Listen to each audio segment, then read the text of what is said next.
It's 7 o'clock We need to get started. and we've got an awful lot to get through. And I must apologise, I've got a bit of a dry cough and a sore throat, so I will get through it as best as I can.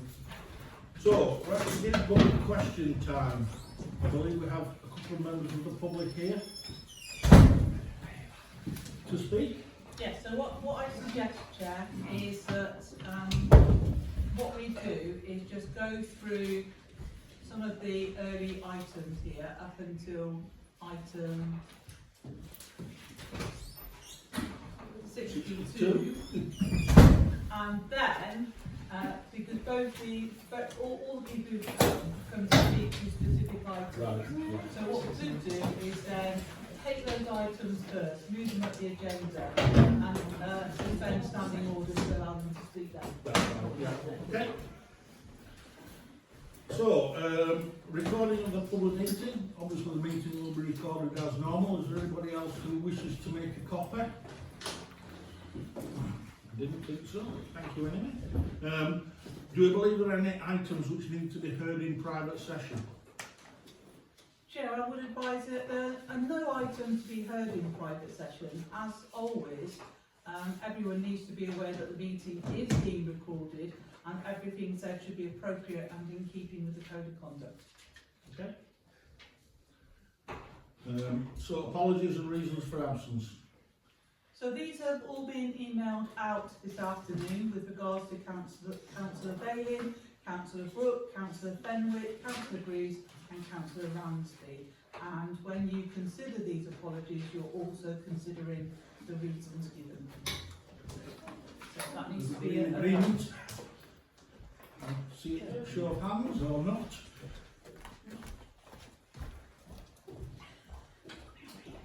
I think we've got everybody eventually. More of a mix of waves than Yeah.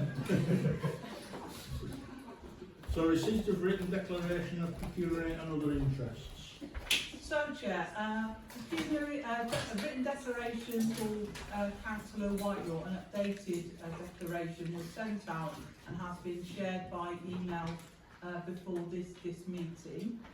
So that is to be noted. It's also noted at Finance and Management last month.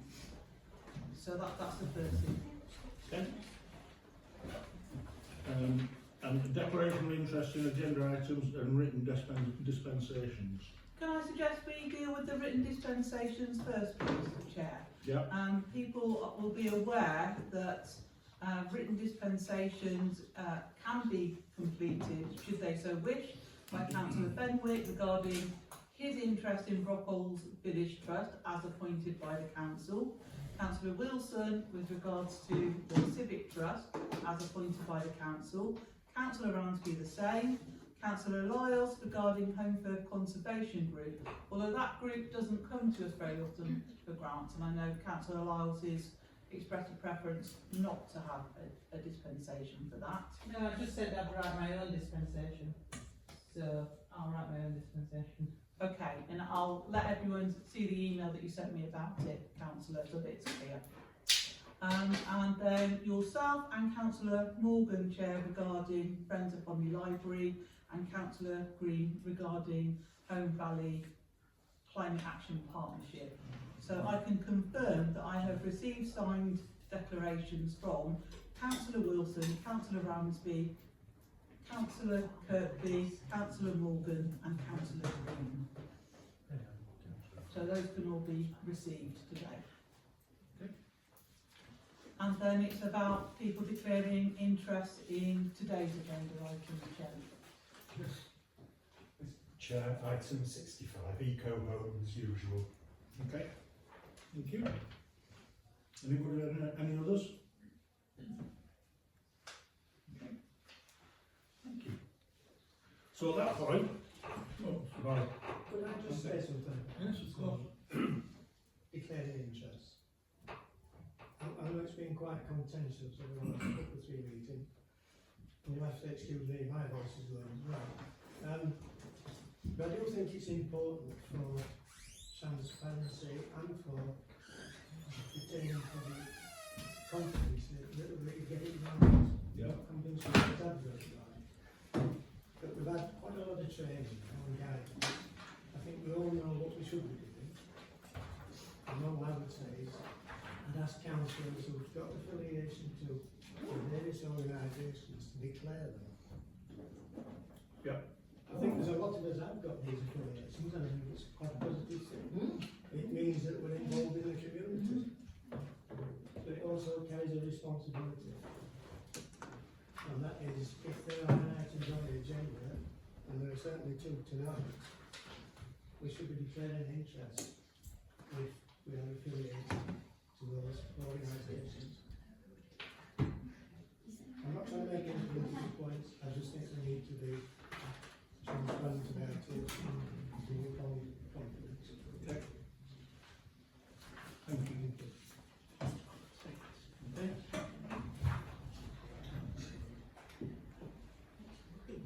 Move on. Right, at that point then I'll suspend standing orders in order to move. I know I need to move item 78. Is there another item I need to move as well? Yes, item 64. 64. And I know Councillor Blacker has suggested that as item 64 is focusing on the civic, that we also move the item 73 about the civic leads up to follow that directly. Okay. So I'll cover item 78 first, if that's okay. So this is the democracy-friendly schools. Thank you, Chair. I'm going to stand up if that's okay. Yeah, that's Just fine. see everybody. Thank you. So, my name is Michelle Ross at Kirklees Council, and this is my colleague, Julie McDowell. I think you know some people don't know from on the table. I'm going to put my games on because I'm getting a bit older. Really grateful for the invitation to present to you this evening, so thank you Sarah, Jenny and Mary, and thank you everybody else. Hello. Hello. Hi. So, democracy friendly schools. We've got a magic wand and we want to help every school in Kirklees to make a difference to their communities. And we want every school in Kirklees to become democracy friendly in one way or another. And that really is determined by each school. So, I'm going to assume that you don't know anything about it, and we can leave lots of information and send links and things afterwards. But our award-winning Democracy Friendly Schools programme is supporting children and young people across Kirklees to learn about local democracy and make a difference to their community. The programme is free and it's open to all schools in Kirklees. And it's fantastic really because it's based on the learning from over 1,700 children and young people in Kirklees. They answered a very complicated question that we once asked them, which was, how can we help you learn about local democracy and how can we help you become confident, active citizens? That was a rather complex question to ask, but we got there in the end. So we believe our programme is one of a kind, and is probably one of the reasons that it draws lots of attention nationally and internationally sometimes actually. We're often asked by other local authorities and organisations for hints and tips on how to do something similar in their area. So how can they engage children and young people in local democracy? And particularly now as we have votes at 16 on the horizon and all of that that it implies. So how does the programme work? I'm going to tell you a little bit now about primary schools, special schools and our alternative provision, so provision for young people that can't cope in mainstream. We help these schools get started with a 1 hour train the trainer style session in schools, giving teachers the resources and the confidence to help young people learn about and be involved in local democracy. Because that's something that we heard from teachers is that, you know, sometimes they're a little anxious to talk about democracy in school. If school feels that they would benefit, we also offer to run a 1.5 hour session in school with a class of their choice so that they can observe and then sort of tweak things and then roll it out to the rest of school. So yeah, if they want that, we can also run it in school. We have an everyday democracy activities pack, which I'll pass down if you like, to help schools get started. It's got a menu of activities. Because what we found is a lot of schools are doing things under a democracy umbrella, but they don't always necessarily, I can never say that word, realise that it's kind of active citizenship, if you like. So all the intergenerational work and the litter picks and the harvest festivals, that kind of thing. So working with our high schools, again this is in response to what young people told us. We have an offer for young people to grow their skills and confidence and experience by taking part in a 2-day training programme to become Kirklees youth counsellors, don't they, Isaac? The training is delivered by us in high schools, and today, since we launched it in 2020, we've actually trained up 288 young people over that 2-day period across 15 high schools in the borough. So, interesting fact, we've actually had 2 past members of Kirklees Youth Council. One's gone on to become a Nottingham City Councillor, and the other one's gone on to become a Holme Valley Parish Councillor. So 2 from one area, 2 from your area, which I thought was quite interesting. So we've also got something really special called the Democracy Friendly Schools Award. Now, before COVID, we thought we'd run it in a certain way, but COVID has taught us to be that we can't be flexible enough with this programme. It has to be led by schools at their own pace. So schools taking part in the programme are invited to apply for the Democracy Friendly Schools Award when they feel that they are ready. All they've got to do is complete our easy to use self-assessment form that asks questions about 5 themes. And we're proud to announce that we've supported 11 schools across Kirklees to gain their award already. So, schools in the Holme Valley Parish Council ward, out of the 14 schools in your area, we've got 5 expressions of interest. So those schools need a little bit more work to get them going on the programme. So they'll need that visiting school, and they'll need a little bit of encouragement and a little bit of support to get them onto the participating element of the programme. Then we've got another school who successfully achieved their award, so congratulations to Hepworth Junior and Infant School. Mark Crouch there has done a fantastic job of leading the Democracy Friendly Schools programme in school, and they got their award just before summer break. That's wonderful. Working with counsellors. So we're learning that it's very much about doing things on a very, very local level, a hyper-local level, responding to each place, each unique place. So we welcome the invitation to explore things with the Parish Council, which will be a little bit of a pilot for us, if you like. So we'll be testing things out if you wanted to progress, of course, and we'll be learning just as much from you as you will be from us. Thank you, Councillor Holmes, for your invitation recently to take part in that session at Upper Thong School. I learned absolutely tons in that session, and I had so much fun, so thank you. Thank you. I think we successfully helped children learn what the Parish Council did and what it does, and much, much more. We had some fantastic fun there. And that learning we can apply when we're working with other schools in the ward as well. So I would just like to say thank you. I only had 4 minutes, and I think I've come in on time. Thank you very much. I hope that makes sense. Anybody any questions? Yes. I'm the deputy head of Netherthorne School in Smashing. summer holidays, and she's interested. Oh, And actually, let's have a note to actually get in touch with her now the term started. that was Netherthorne. Netherthorne. What's the name of the teacher, please? I don't know. That's fine, I'll find it. It's Dr. Banfield, she happens to be.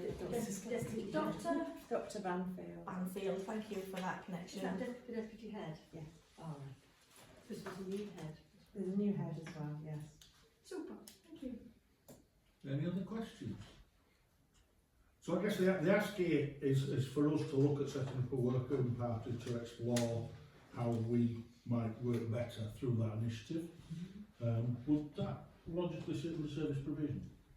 Or would it sit under full council? What do you think, Councillor Blacker? It's your I think it item. actually probably sits under full council. Okay. Yeah. Okay. So I guess we take a vote then. Do we think, firstly, that setting up a working party is a good idea? Everybody in agreement, please raise your hand. Okay. Anybody against? Any abstains? No. Okay. So I guess the next question then is, who would like to be on the working party? Have we got any volunteers? Can I just say how positive an experience I found it. It was really, really, really interesting. The children got really engaged with it. fact that Isa Good, having been part of it as become a parish councillor, I think speaks a lot for it. And I really want to say that there's absolutely, it's about general democracy, absolutely no party politics at all. So it's a really, really interesting programme that Michelle and other people have developed with to respond to the need that's there. Because I think political education is so necessary if we're going to have committed community activists. I think it's a good idea because when I was talking about the deputy leader resigning the other day, nobody knew who she bloody was. So I think it's a very good idea. So I'll be in that working group. Can we just show, sorry, Councillor Stewart. No, I was just saying, I'm volunteering. All right, can we show of hands as to all those who would like to be on that working group?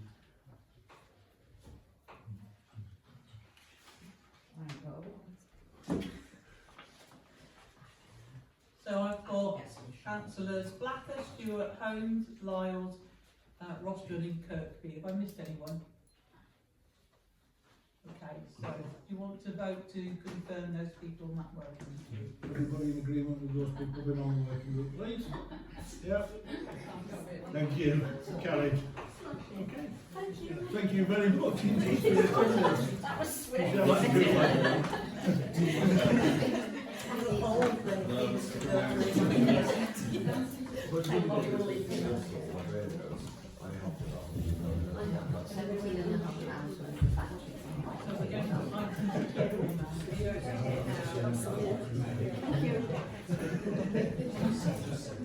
It was 78, yes.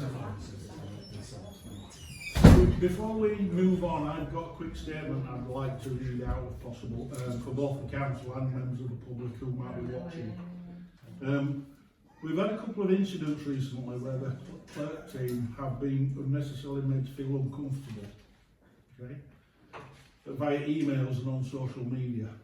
I would like to remind everybody that the clerk team are here to support us, promote advice, provide advice on procedures, ensure we have financial integrity and help to promote what we do. They are not in a position to make decisions that should be made during council meetings. Additionally, they should not be made to feel uncomfortable through comments on social media. Thank you for your time. Okay. I'll now move on and move item 64, please. So this has been proposed by Councillor Wilson. Yeah. Okay. And Alex, the chair of HCHCT, is going to speak to Come to us. speak to us. Yeah, Alex, I'm gonna let Alex. Sorry, I didn't know what count, number 64 was. Oh, sorry. It's a Civic Hall emergency lighting repair. There you go. Thank you very much. Thanks to Councillor Wilson for putting it forward. Basically, after noticing a fault within the building, we had all the emergency lighting tested, and it appears that there are no records of previous testing of the emergency lighting in the building for a very, very, very, very long time.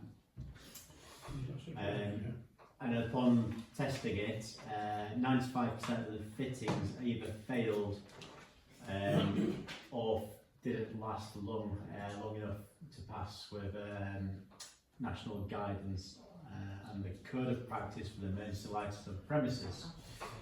So, without further ado, we got a company in to just assess basically the situation and give us some quotes, of which we got them very rapidly. We did go out to tender for other quotes. Unfortunately, we only got one full quote back. And what we're proposing is, well, the total cost of either introducing some additional lighting, because there are some areas of the building that wasn't efficiently lit during the emergency testing, and to replace all previous lighting that was in place to ensure they meet the standards. Total cost would be £12,214.18. And what we're asking is if it is possible to repurpose the underspend on the roofing, which is now coming at £11,935.64 to contribute towards the lighting, as it is seen as an essential part of the building and something we needed to do. We have got the company in place. They have already started cracking on, because otherwise we would have had to shut the doors. So I do hope you understand that ideally we'd like to have asked you first, but we did have to crack on and do it so we could all sit here today. So that is a request for us, and we're willing to find a shortfall, because there is a shortfall of £278.54 when that is required. Okay. Anybody any questions? Councillor Blacker? Yeah, I'd just like to know what the rationale is for going for option 2, which is the additional cost of the roof, rather than option 1, which is the money set aside for developing the foyer. Obviously you must have a reason for suggesting that, but I mean, just looking at it, it looks as though it's more sensible to use the foyer renovation fund. Does that leave monies for the roof repairs short, or what? No. So the roofing works are completed and finished. There's no further works to be done. So because there's a period of time where they do obviously minor snags and they just kind of do final sign-offs and final checks, we've had to wait longer to find out what basically the underspend is on that project. So at the moment, that money it's not needed for the roof. So the idea would be is that we repurpose that into the emergency lighting. If we cut the foyer project any further back, it's literally just going to be a lick of paint rather than a bit more of a fuller redecoration job as an interim before we go into kind of full works hopefully in the near future. So out of all the 3 options that have been proposed, is the most sensible, because it's money which will, you know, arguably we'd probably have to return to yourselves anyway, so we might as well use it for the emergency lighting as an essential part of the building. Anybody any other questions? Councillor Dixon? Yeah. Is there a plan in place now to test this emergency lighting like every 6 months, every year after it should be done? And like similar things for the fire alarms and things like that, 'cause it's a bit concerning that it's been a long time since this has been tested, and if anything had happened and the lighting wasn't working, it's very concerning, isn't it, obviously? And I appreciate that we're doing something about it now. Yeah, absolutely. There'll be checks in place once the company's completed. They've already started the works. They have to come back over 3 or 4 visits to complete the entire building. But then, yeah, there'll be annual checks as part of the policies. One of the biggest part of kind of the works we've been doing over the last 2 years is looking at all the policies and making sure they are kind of refreshed and relevant as well, because a lot of them were outdated. This is one that just never even existed in the first place. That's why it was kind of missed by us when we were going through our checks. So a policy will be put in place to ensure that there's regular checks in place. It's probably something then as well that as parish council that we should fall under what our maintenance as part of the building and all the things like that. So it's not just you guys that have missed it. I think some of that might lie on us as well. But so yeah, I would assume that when the building was handed over, it was just never considered. Yeah. And it was an assumption that everything would work fine, which was probably a wrong assumption, which we have found out now. We found that out with the library as well. Okay, any further questions? No? In that Oh, sorry. Sorry. No. Thank you. No, I'm just going to actually say that I think we should just move this and accept it and get on with it. I mean, lighting's paramount and it's a safety thing, so I'm quite happy to move the proposal. So, can we have somebody to propose the change in use? And a second? Yeah. Can we have a show of hands for all those in favour, please? Anybody against? Anybody abstaining? No. That's carried. Okay. Thanks, Alex. Then item, what was it, 73. This is the Home First City Call review of rents.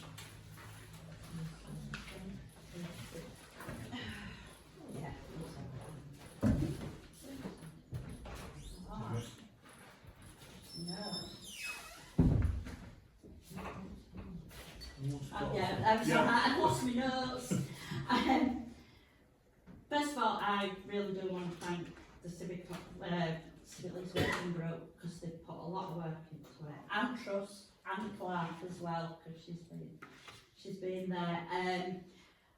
I think we've pressed the EDS terms have now been agreed and draft lease is progressing. Site letter has now been shared with the working group and the trust, and I've had nothing else back, so I'm hoping that's all alright then. So I would just say most of the groundwork's now complete, so it's moving along. I don't think there is anything immediate actions required, and I think we just need to keep on monitoring it. And everything that's happened at the moment has been constructive and collaborative, and I don't think I've anything else to add unless you can. Next meeting is 23rd of September. Hopefully we'll be able to come back to council at the October meeting with a lease. That lease will be in force hopefully from the 1st of April, and at that point all the discussions we've had previously about VAT and so forth, that then comes into effect. Thank you. Councillor Wilson. If I could just add to that.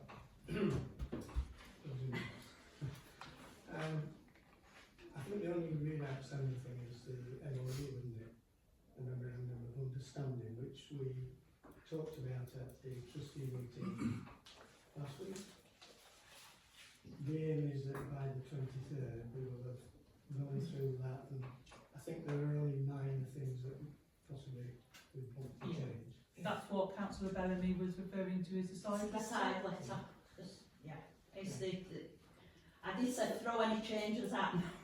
I think we're on the cusp of agreeing both the lease and the MOU, so I think we're almost there. And again, thanks to Councillor Bellamy and Jane for making this happen. And I just with the side letter. Are there lawyers involved in this? Yes. Yes, Ramsden's. Yeah. Ramsden's aren't involved in the side letter, but they are the people drawing up the lease that we've been in correspondence with. Thank you.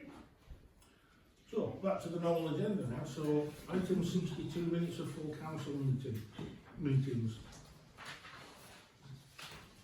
Are you reporting on this one? Yeah?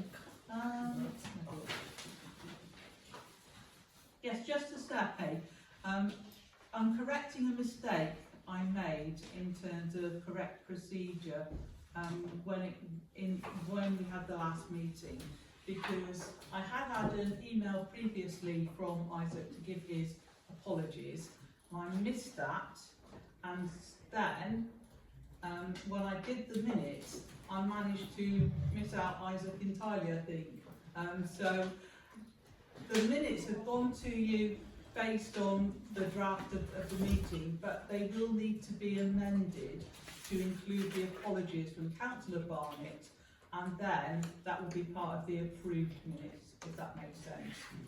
I don't feel I've explained that very well, sorry, but that was something I needed to point out to you before you approve these minutes, because if you approve them, the amendment I've proposed above will be included. So you need to approve the amendment first and then approve the minutes. Okay. All those in favour of approving the amendments? Thank you. And all those in favour of approving the minutes? Carried. Thank you. Okay. So minutes of standing committee meetings. So we need to approve the minutes of the service provision meeting held on the 9th of June. All those in favour? And then we're just noting the minutes of the planning committee meeting on the 30th of June. And then approve the minutes of the staffing committee meeting held on the 21st of July. Anybody against? And then approve the minutes of the finance and management committee meeting held on the 11th of August. Okay, all those have been approved. Moving on, item 65, housing needs survey grant request from the reference group on the local plan. Councillor Blacker, up to you. Thank you. Yeah, this is This just, do you want me to go out for this? I have £1 share in eco homes. Oh, Yeah. Yeah. It's a water.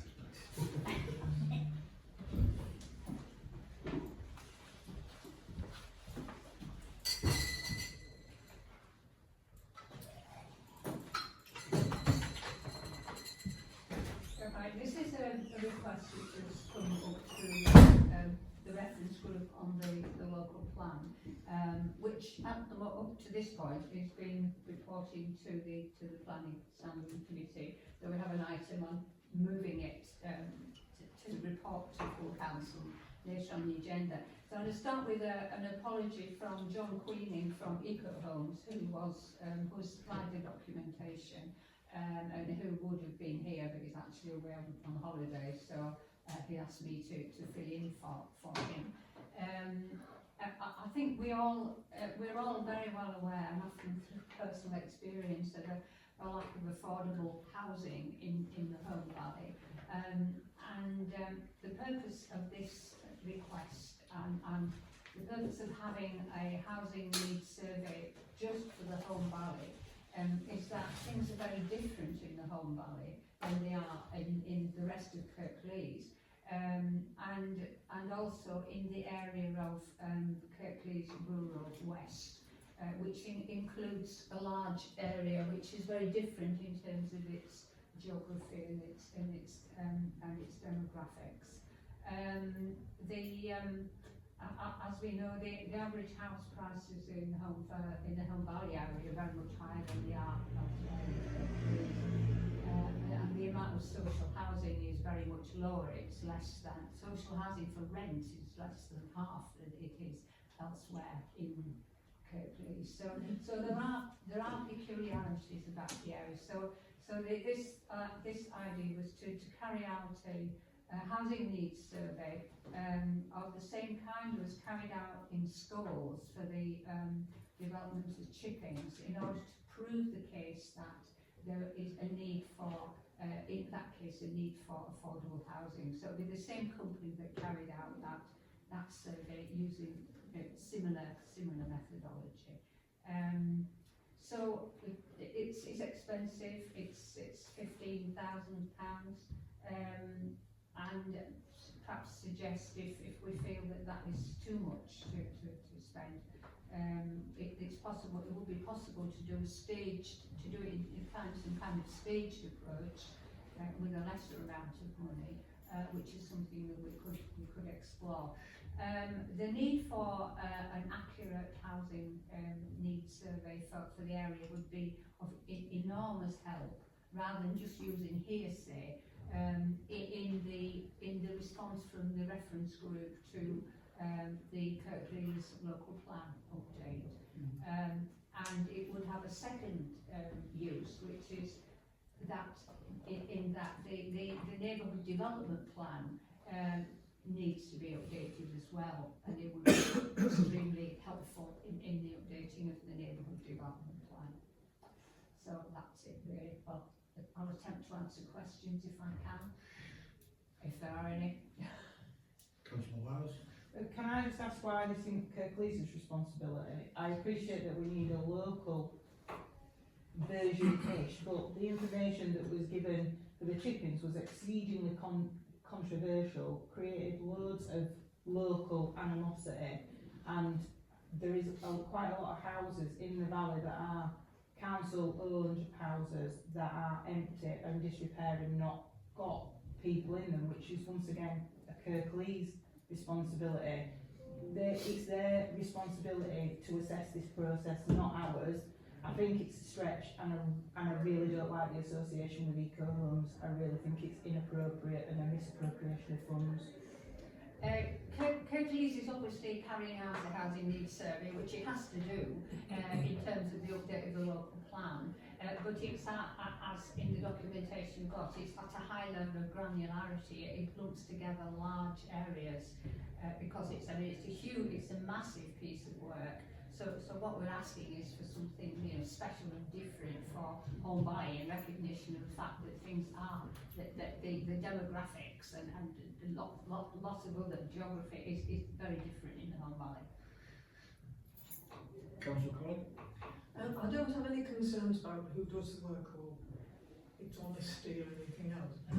I am a bit concerned at the sum of 15,000 to provide information to a working group which is making a representation to a local plan. It seems a large amount of money for a very small activity to me. Councillor Wyler. I absolutely understand the position that you're taking here. I suppose for me it comes down to whether you have factual information about a very specific and, as Councillor Blackburn said, quite distinctive area which is going to serve our purposes in terms of arguing the case for what is needed in the Holme Valley. I think the point is that, you know, having tacit information, hearsay, you know, we all know what's going on, is not good enough. It has to be factual information. But like whoever does it is neither here nor there as far as I'm concerned, as long as they can do the job properly. Yeah. I know it's a lot of money. It requires a lot of expertise and time and effort, and the benefit in us arguing what we need in the local plan response or prior to the local plan review and the neighbourhood plan, I personally think it's money that we need to put to this use. Okay, Councillor Bowner.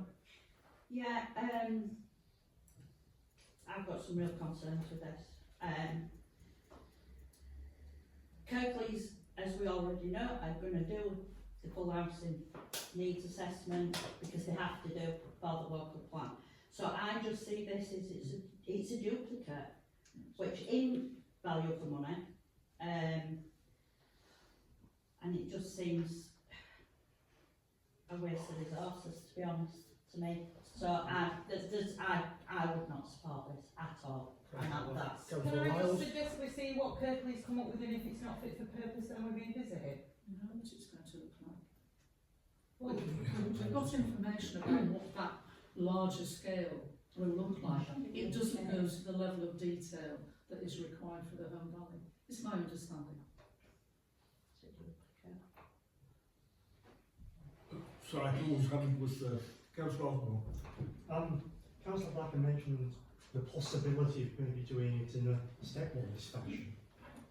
So is it worth referring back to ask about the possibilities of a stepwise process, what each step would cost, and what information we would get out of each step, rather than committing 15 grand in one go? You know, it might be we could do a first step for much less than that and still get useful information out of it. Okay. Councillor Wilson. Thanks. I do see that there's some sort of academic merit in this, but Kirklees are doing their own survey, so there's clearly a duplication of work to some extent. But I think the main thing for me is, I'm not entirely convinced that they'll take a blind written notice of it if we do it. Kirklees will do their own thing. I just think it will be a waste of money. That's why we don't have a planning meeting anymore. We have no budget for this, so it will be coming out of reserves.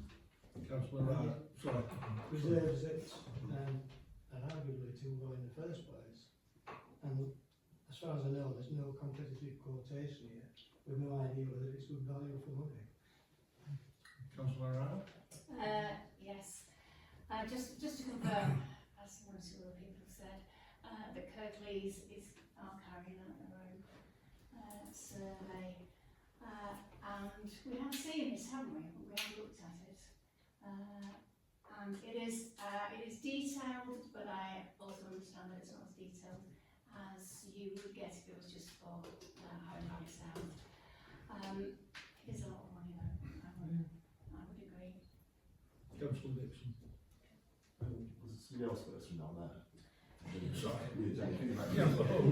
Yeah, I think there's several things already been said. I absolutely recognise the usefulness of having accurate data, but I am concerned how useful it would, whether it would be used or not, whether it would be recognised, and whether Kirklees would even acknowledge it. you know, because we can only influence these things, we don't necessarily have the authority to make sure it's listened to. Councillor Dixon. I think Councillor Wilson and Councillor Holmes have pretty much said what I was thinking. It could be a really useful piece of information and a good document, but from what I've seen from what's been done with the local plan and other plans before is, whenever builders want to build a lot of houses, they just build a ton of like really expensive, huge houses, and then a few token cheaper ones which are still expensive because they're new houses, and then no social housing gets built. If this report gets done, and then we get loads of social housing and a lot of affordable housing, I think it would be great, but is there any confidence from any of us that this will actually happen, and it will happen, and then it'll be 15 grand spent on a really nice document which proves everything which we already know, but actually doesn't actually have any weight to it, and doesn't actually succeed in what we wanted to do. And that's what my concern is, because if you do that, you spend 15 grand on a nice document which proves what we already know, but is actually just ignored and worthless. Okay, so unless anybody's got anything different to add. I was going to propose that we wait till the outcome of the report and then revisit it if we really need to. But I don't think it's going to make a difference, so I was going to move to refuse. Okay, so that's a different view. So have we got a seconder for that? To refuse? No, to wait for the outcome of the Kirklees report first. Unless we can vote it down now, then. Well, I'm happy to vote it down now, but I was just like trying to be politically correct. So I guess it's okay. So Can I so the vote. move to refuse? And can I ask for a recorded vote? Okay. Well, the motion is to approve the grant. So firstly, is there anybody who wants to approve this? Have we got a first for that? And a second. So all those in favour of approving spending £15,000 on Can I this? have a recorded vote? Yeah. Yeah. Thank you.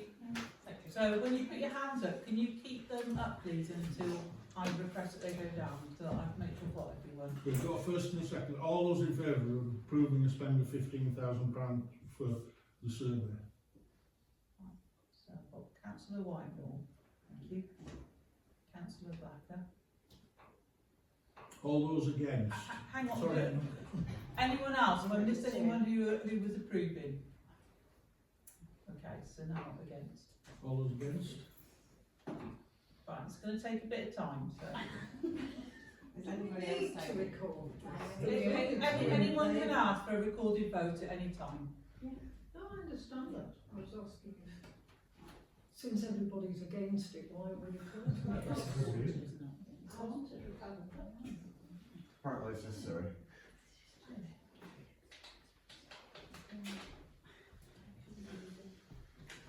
So far I've got Councillor Kirkley, Councillor Wilson, Councillor Ryder, Councillor Morgan, Councillor Holmes, so they can put their hands down. Sorry. Councillor Firth, Councillor Green, Councillor Lyles, Councillor Bellamy, Councillor Davis, Councillor Stewart. Sorry, did you get me? I didn't hear you. No, I haven't got you. Are you against? Against, yeah. Councillor Colling and Councillor Barnett. Have we got any abstains? So we've got 2 abstains of Councillor Dixon and Councillor O'Connell. Thank you. Okay. Thanks very much. So moving on, item 66, Holme Valley Climate Action Partnership Grant Request for the Food and Drink Festival.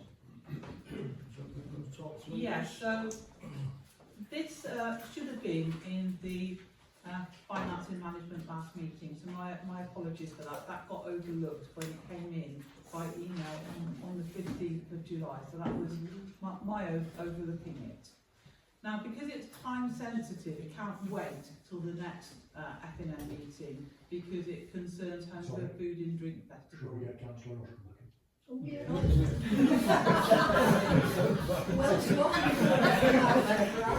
He'll be grateful. I'm sure he's going to come back. I didn't have any more as you coffee. We're actually nearly finished. Oh, is that? We missed you, Martin. You've covered 7 items, Martin. Part-timer. So, I have shared all the documentation regarding the grant with the chair. I put down by mistake chair and vice chair. It's actually only the chair we share with, so, but I know Isaac would have gladly looked at it if I'd needed him to. So they can comment on the full pack of the application as they see fit at this meeting. And then the item is to consider an application from Holme Valley Climate Action Partnership for a community benefit grant of £928 for a celebration of local produce and how to prepare vegetarian food event as part of Canberra Food and Drink Festival.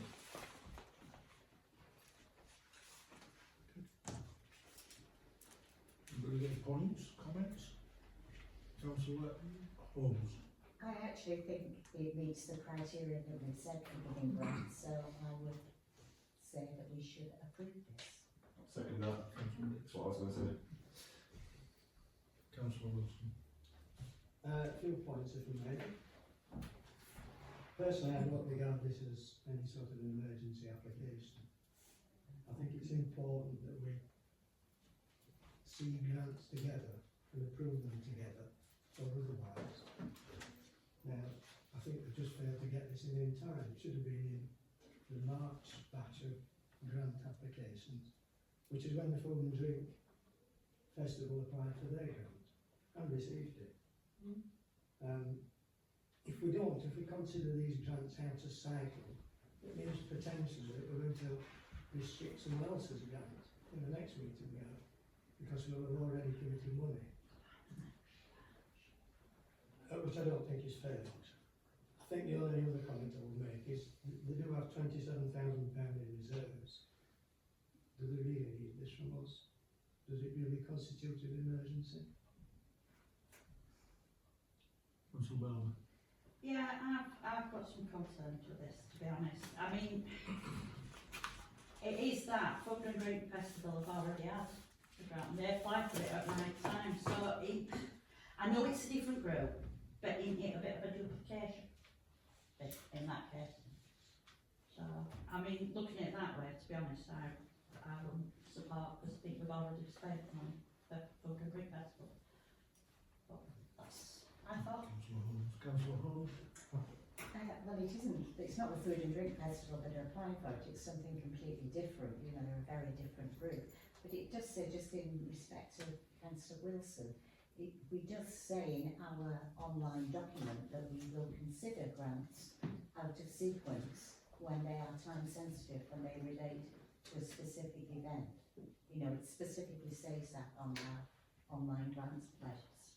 So I think it's reasonable to consider it out of sequence in this particular case. Could I just say that it's only time sensitive because they forgot to do it in time? Yeah. Well, I think they might not have even known and had the idea. They're a small sort of group. Well, they're not a very, yeah, they are quite a small group run by volunteers, and they don't necessarily, they may not even have had this idea of how to promote their interests last March. Anyway, Councillor Whitelaw. I'll take what's been said about time sensitivity and out of sequence and all of that. I suppose the reason I think, yeah, I would go for this is because it fits in rather nicely with the local plan agriculture and promoting local food. And that's something that, you know, I'd like to be able to say, yeah, we're doing something around that. That'd be great. Support this group who've taken that initiative. So it would get my vote. Councillor Blacker, you're your hand up. I was just going to ask you information really. Obviously this was overlooked for a while by the clerk. I mean, does that have any impact, or was that they missed the deadline because they missed the deadline? They didn't.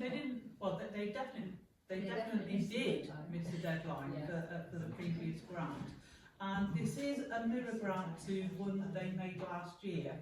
So it's not, you know, that they asked for something similar like last year, as I recall. But on this occasion, they emailed me on the 15th of July. I was at the public inquiry that week, caught up with emails when I came back, but that one just slipped through the net. And it wasn't until the papers had already gone out for the F&M meeting where it would have otherwise gone. So that's why it's come here to full council. And obviously, as a council, you decide whether you're going to consider it or not. That's your choice. I see it as my job as clerk to put you in a position to make that choice. You know, Can't we just defer it to add it to, if it's a slip through the net, can we not just add it to Monday's meeting? To the finance meeting, to On the take it, 29th, yeah, not well, Monday. well, to take it into consideration with the rest of the grants, so instead of discussing it here, we can discuss it fairly with the rest of the grants. the event is happening next weekend. I appreciate that, but retrospectively, this amount of money is not going to stop them going forward, is it? They can retrospectively put the funds back in, it's better than it being refused. Can't get retrospective grants. Okay. Well, that. Councillor Green. I represent the council on this group. Just a point of information, Councillor Holme said it's run by volunteers. They have had a paid member of staff. So, Sorry, I just want to raise that. Councillor Osborne and then Councillor Ross.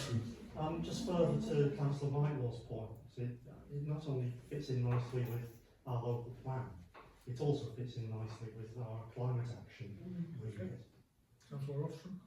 Just for a point of information, really, if I could be made clear, but at the top of the grant application form it says grants are awarded in September. In February, your application must be submitted by the end of August. It was. So to be considered in September. Ah, right. For the 29th, yeah. Right. Councillor Davis.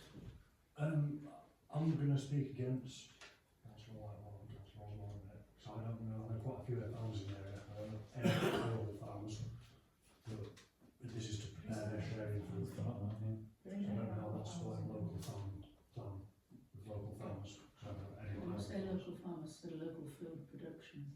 Okay, I don't know. So there's a community, for example, there's a community garden which produces food, which may well be contributing to that.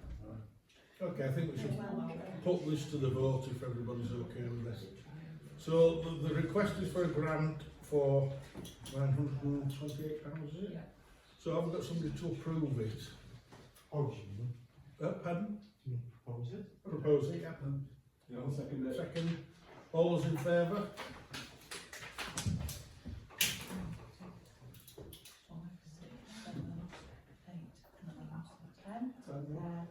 All those against? 1, 2, 3, 4, 5, 6, 6.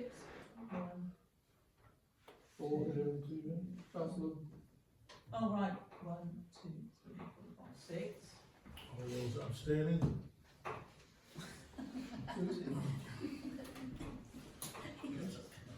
So that's carried then. Okay, item 67, council budget 25-26 year to date, including earmark reserves. Rich, I'm assuming this is over to you. Yeah. I've not got a huge amount to say. Generally things are going reasonably well at this time of the year. The income's coming as it should be. Expenditure is just about where it should be. The only thing I probably need to make a point on, which I've already made to F&M and to staffing, is that the staffing budget is likely to be about 3,000 over by the end of the year. That was my fault to make. I remembered this year's uplift but forgot last year's uplift, or vice versa, so that's going to be about 3,000 over, but in the scheme of things it's not a huge amount. It will just be taken up with our general reserves. In terms of earmark reserves, again, everything's pretty much in order. The only expenditure this last month from earmark reserves was the deposit on the solar panels project of 1,200 and the replacement of the bins at Sands of £940. So otherwise everything's as was the year before. So they're pretty much all in order. Okay.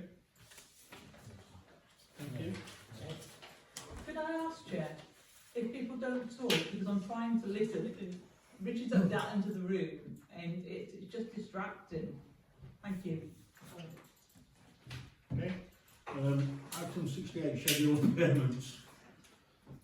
So the draft schedule for August, that's just a note. I don't know if anybody's got any questions about any of those payments. They have already been paid, so they have been approved by the council, but I don't know whether anybody's got any queries about any of them. Please feel free to ask. It's not my problem anymore. Then I'll just say thank you to the Arab for all the work he does. Thank you very much. He does a good job. And then in terms of approving payments for the month ahead, so there's just one payment, as you can see, and it's the first payment towards the visioning study that's going to the Mobile Giller Architects. So if you could approve the payment of £7,183.74, including £1,197.29 of that, please. All those in favour? Thank you very much. Anybody against? Okay. Item 69, Realtors subscription. Yeah, I will talk to it, yeah. So why this came up, for business continuity purposes, we were trying to get the assistant clerk trained up to use the accounts package, and we phoned Realtors, and Realtors put the program onto the assistant clerk's laptop. She then tried to log on at home and found that she couldn't get on. So rang Realtors or contacted Realtors, and Realtors said that for her to get onto the system, I had to also be on the system. It's kind of in the same room. In the same room. It's kind of defeating the object somewhat. So I think what this is doing is trying to drive us to this cloud accounts package they've got, which they've just developed in the last couple of months. My iffiness about it is that it's quite a big uplift in money, so it's about twice the price of the normal accounts package.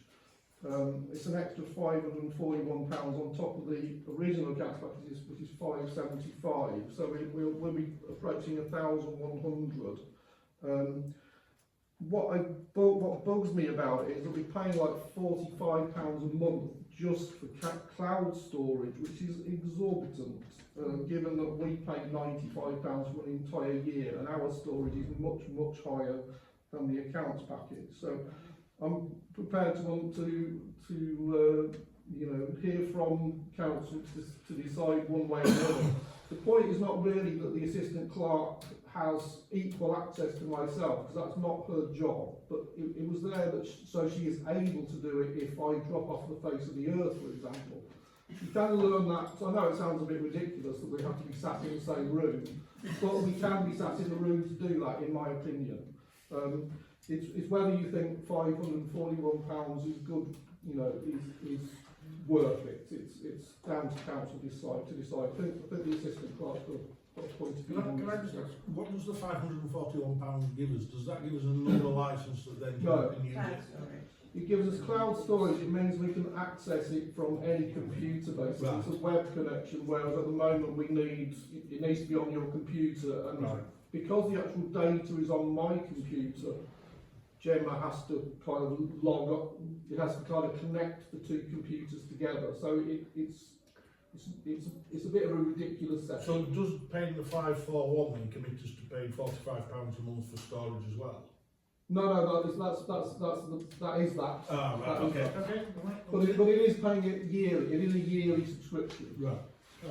As an IT person, cloud storage is securer.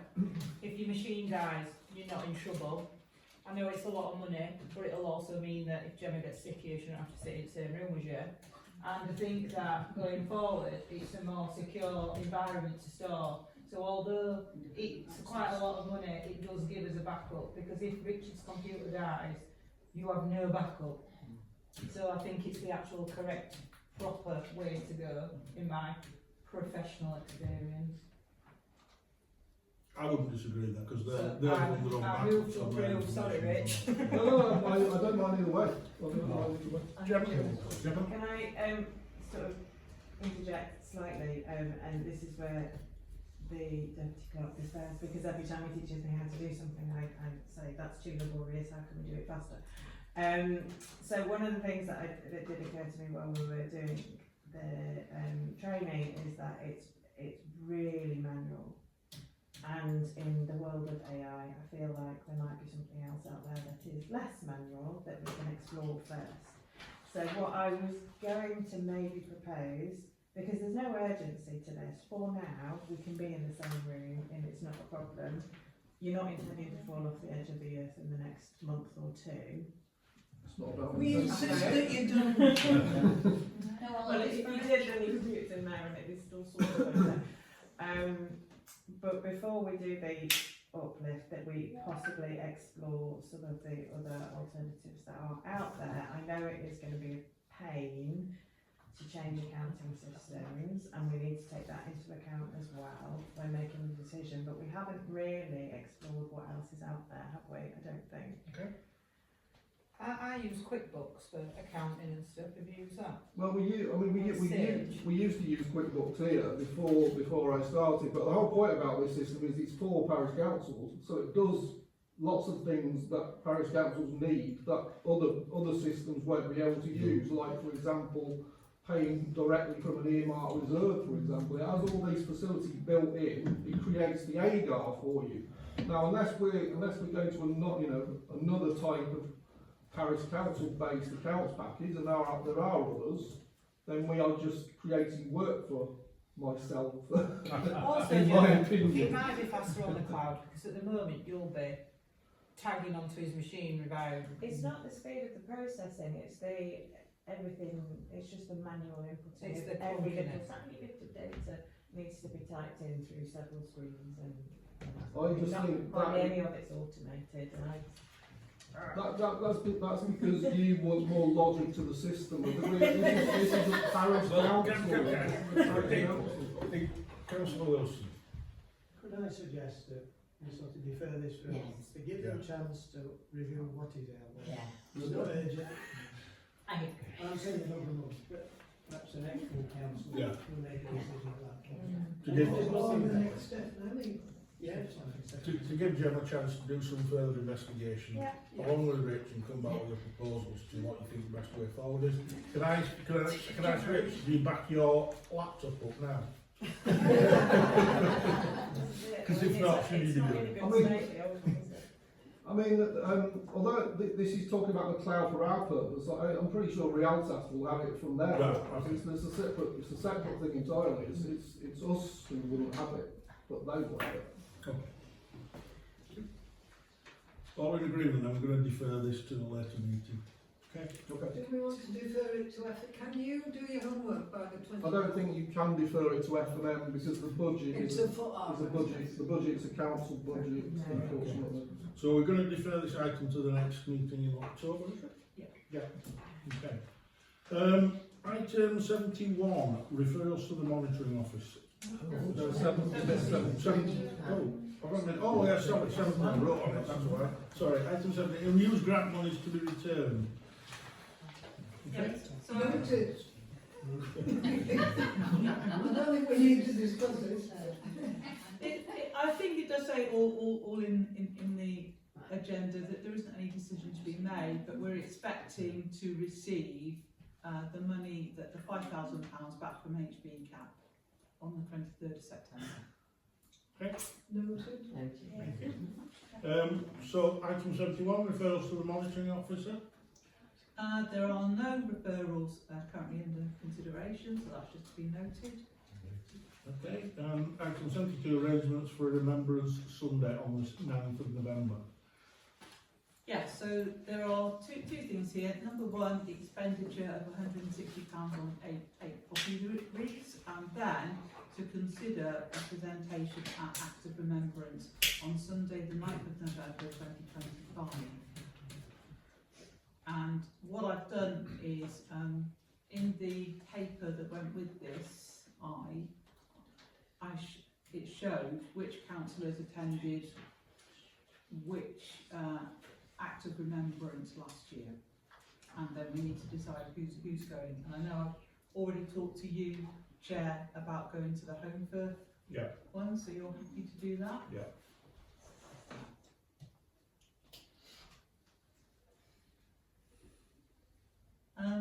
Brockholes, last year it was Councillor Fenwick, but I think in the end, didn't you take the wreath? I dropped the wreath at Councillor Fenwick's. Councillor Fenwick actually must have laid it, because I didn't, because I'm in Malcolm. Right. Perhaps we can come back to Brockholes. Hepworth, I know it's Councillor Dixon. Homebridge, last year it was Councillor Whitelaw. Yeah. Honley, it was Councillor Green last year. I'm happy to do it unless someone else wants to. Netherthorne, it was Councillor Barnett. I can do it if you're, that's okay. I'll go first because I'm available at that time. Okay, well, I'm happy to say I will, and if I'm not, okay, get back to you. Are you two going to liaise and let me know? Mm-hmm. Is that what you're going to do? Okay. New Mill, Councillor Firth. Upperthorne, Councillor Holmes was last year. I'm happy to do it, or we can do it together, or you can do it, whichever. Well, it's sort of my turn, isn't Okay. it? But You enjoy it, yeah.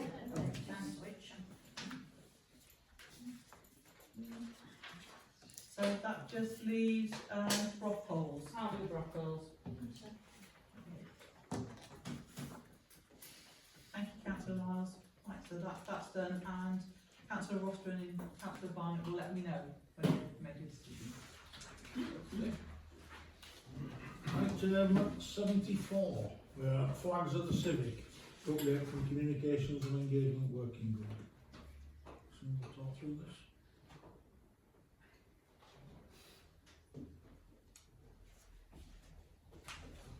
straightforward then. For the civic event. The flags at the Civic, it's an update from the Communications and Engagement Working Group. Nothing more to be said? Has anyone got any questions for the working group regarding it?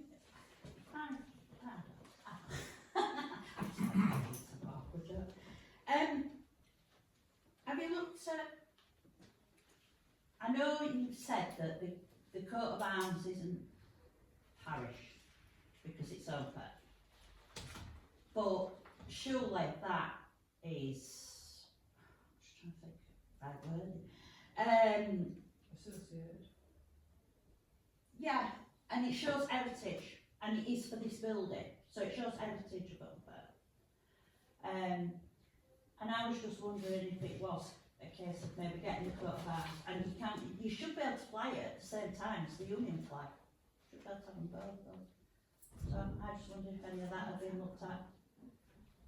I know it's not a parish council coat of arms, but it is a whole heritage thing, in my way. Thank you. Chair? Can I just say that was just one of the several other reasons. Sorry. I have the hand up for it. Sorry, I didn't see. I object strongly at it not having Holme on it. This is the building of the parish council, not of Holme First Parish Council. And it should represent the whole of the valley. Well, just to say that there were several reasons why it was decided not to do it, and that was just one of them. And one that there was no budget was assigned to it. So again, I think if this is going to be reconsidered, it has to go in next year's budget. Can we have a donation budget? Curiosity, kill the cat. Can we have a donation budget? Or we allow someone to donate the budget? Can I just, what if somebody bought the flag? Yeah, what happens if And someone bought actually the flag? just said, took it into, so we took it And to we Civic Hall and said, incorporate Holme, we wouldn't, obviously, Pat. Can we purchase a flag? Because it's looking a bit tatty, isn't it, right there? It looks like it's a new one. the one before the new one. But are we allowed to buy a new flag? Well, the committee's recommending we don't, so I think we should vote on what the committee's recommending. I think that question relates to if somebody went and bought a flag with the coat of arms on, could they fly it? And who would commission the design, and where would the design come from? Is this the actual coat of arms? Councillor Dixon? Is it up to the Civic Hall Trust who would decide if they want to put a flag up or something like that? And if they want to purchase a new flag, I don't think it's really up to us. I suppose we could decide to buy one if we want to do, but I don't really see the need. Does Kirklees have a flag that they have outside their town halls for Kirklees Council? Yeah, they do, yeah.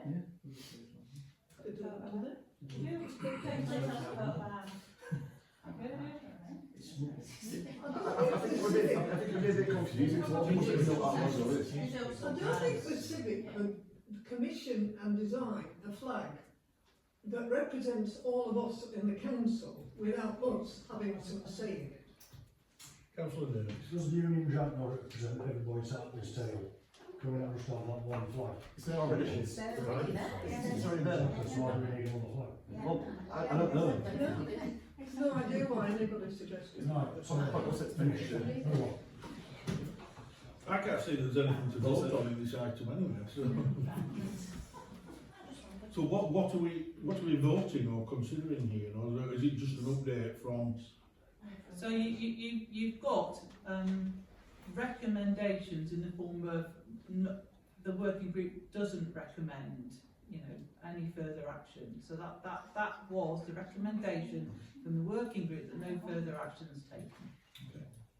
I propose that we go forward with the recommendations from the working group. I second that. Okay. All those in favour? Okay. Anybody against? No. Okay. Moving forward, item 75, social media policy.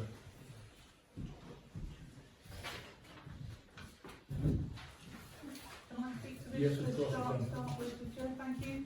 So this is covering two grounds really. First of all, last year when we had the complaint related to the Home First 60 footpath, one of the things that the complaint panel asked was for any policy or all policy within the council regarding social media to be reviewed. So it gives you the opportunity, this item gives you the opportunity to do that, first of all. The second thing is, I have had an issue raised with me about inappropriate online responses from the public to councillors' social media output and possible actions the council could consider taking in response to this. So you've had in your pack both our code of conduct, our current media and communications policy, the advice sought from YRCA regarding this, and the specific social media policy that YRCA are suggesting. That's as much as I can tell you. Hopefully you have all read what's in the pack. The thing that I don't think you can do today is talk about the specific issue that's been raised with me in terms of the inappropriate online response. What I think I'm trying to get out from you is, okay, you currently have a media and communications policy that tells you as councillors that if you perceive there to be an issue with how a member of the public is responding to your communications, you report that to me. The media and communications policy doesn't actually then give any consequences or any actions I'm supposed to take. So I'm reporting it to you as council because really I need some guidance from you with regards to this matter as to whether you want to consider a specific social media policy or not. Okay. Councillor Wiles? Like for me, I have a personal council page and I have a council page and I have a personal page. So the problem I think is that some people on social media deliberately go out of their way to pit one side against the other. And there is some of us on the council who are more politically motivated than others on the council. But when you read a post where a member of the public is referring to conversations in this room to use it against you, and that member of the public is associated with political groups in this room, that is very, in my view, a borderline. So there is instances in this room where people have been accused of making votes or making decisions that are factually incorrect, but it's been used on social media. Joe, can I just intervene? Because I think it's really important in terms of the reputation of the council, that if you're going to talk about this item, it is in general terms. Yeah, I was saying in general, I haven't said anything General particular. terms, and that you're not referring to specific things that may or may not have happened. I haven't specified what it is. I'm just making sure you realise not to, because I think you I haven't said who it is or what it was about or what political party it was. I'm just saying that I think that when people are reporting information back to people who are politically motivated in the public forums, that they are careful whether the information is correct or not. That is all, because that is where this complaint has come from. Okay. Councillor Wyler. I guess my response to that is, this is all in the public domain. Yeah. So it doesn't matter whether anybody's talking to anybody about it, because anybody in the public can see exactly what's gone on in a meeting. It doesn't require personal contact at all to discuss that. So I don't think your argument holds water, to be honest, Joe. Councillor Dixon. Yeah, as I said, pretty much what Sarah just said. It's all recorded, people can watch it and make their own opinions and then post what they want to do on social media. It's just, yeah, people will watch this recording and it may interpret things how they will, differently. And yeah, like I say, it's all recorded, so it's there for perpetuity. So I guess the question we've been asked is, do we think that we should develop and adopt a specific social media policy? Well, doesn't the clerk need one? Where I'm looking for guidance is, it says in our media and communications policy that if a councillor has got an issue with any sort of member of the public's responses to their post, they should report it to the clerk. It then doesn't say what happens next. So we need something. Yes. So Councillor Ryler. This is just in general. I don't think it does the parish council any favours when one side is arguing against another side on social media, because the public just think, who are these people? What do we think of politicians if they're just going to change themselves on social media? So I don't think it's very helpful, whatever political party you come from. Councillor Whitelaw. Yeah, my point really is about giving the clerk, Jen, the tools that she needs in order to be able to respond. So I think probably the idea of a specific social media policy is probably a good one. Councillor Bellamy. My suggestion would be take that out of the policy, because I'm not being funny, but what actually can the client do if I have a really basic rule of thumb for social media. If I wouldn't want it printed in the press, then don't blooming write it, because the chances are it will be at some stage, it will be printed out there. So, and there is always delete and block, and that is what social media is about. So I actually think that statement there that you've made, it needs taking out, because you can't obviously, it's alright reporting it to you, but there's nothing you're ever going to be able to do about it. You're all responsible for your own social media. I think as well, like when we're all sat here tonight, right, we've all voted on things and done things which some members of the public won't agree with, and other people will agree with.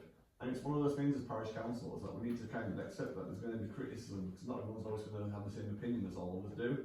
And if someone criticises me on Facebook or whatever like that, whatever I've voted on, or people say something to me down the pub about it, I just go back to them and say like, well, I explain to them why I made my decisions. If they don't agree with it, like what can I do about it? It's not like they're breaking the law or anything like that.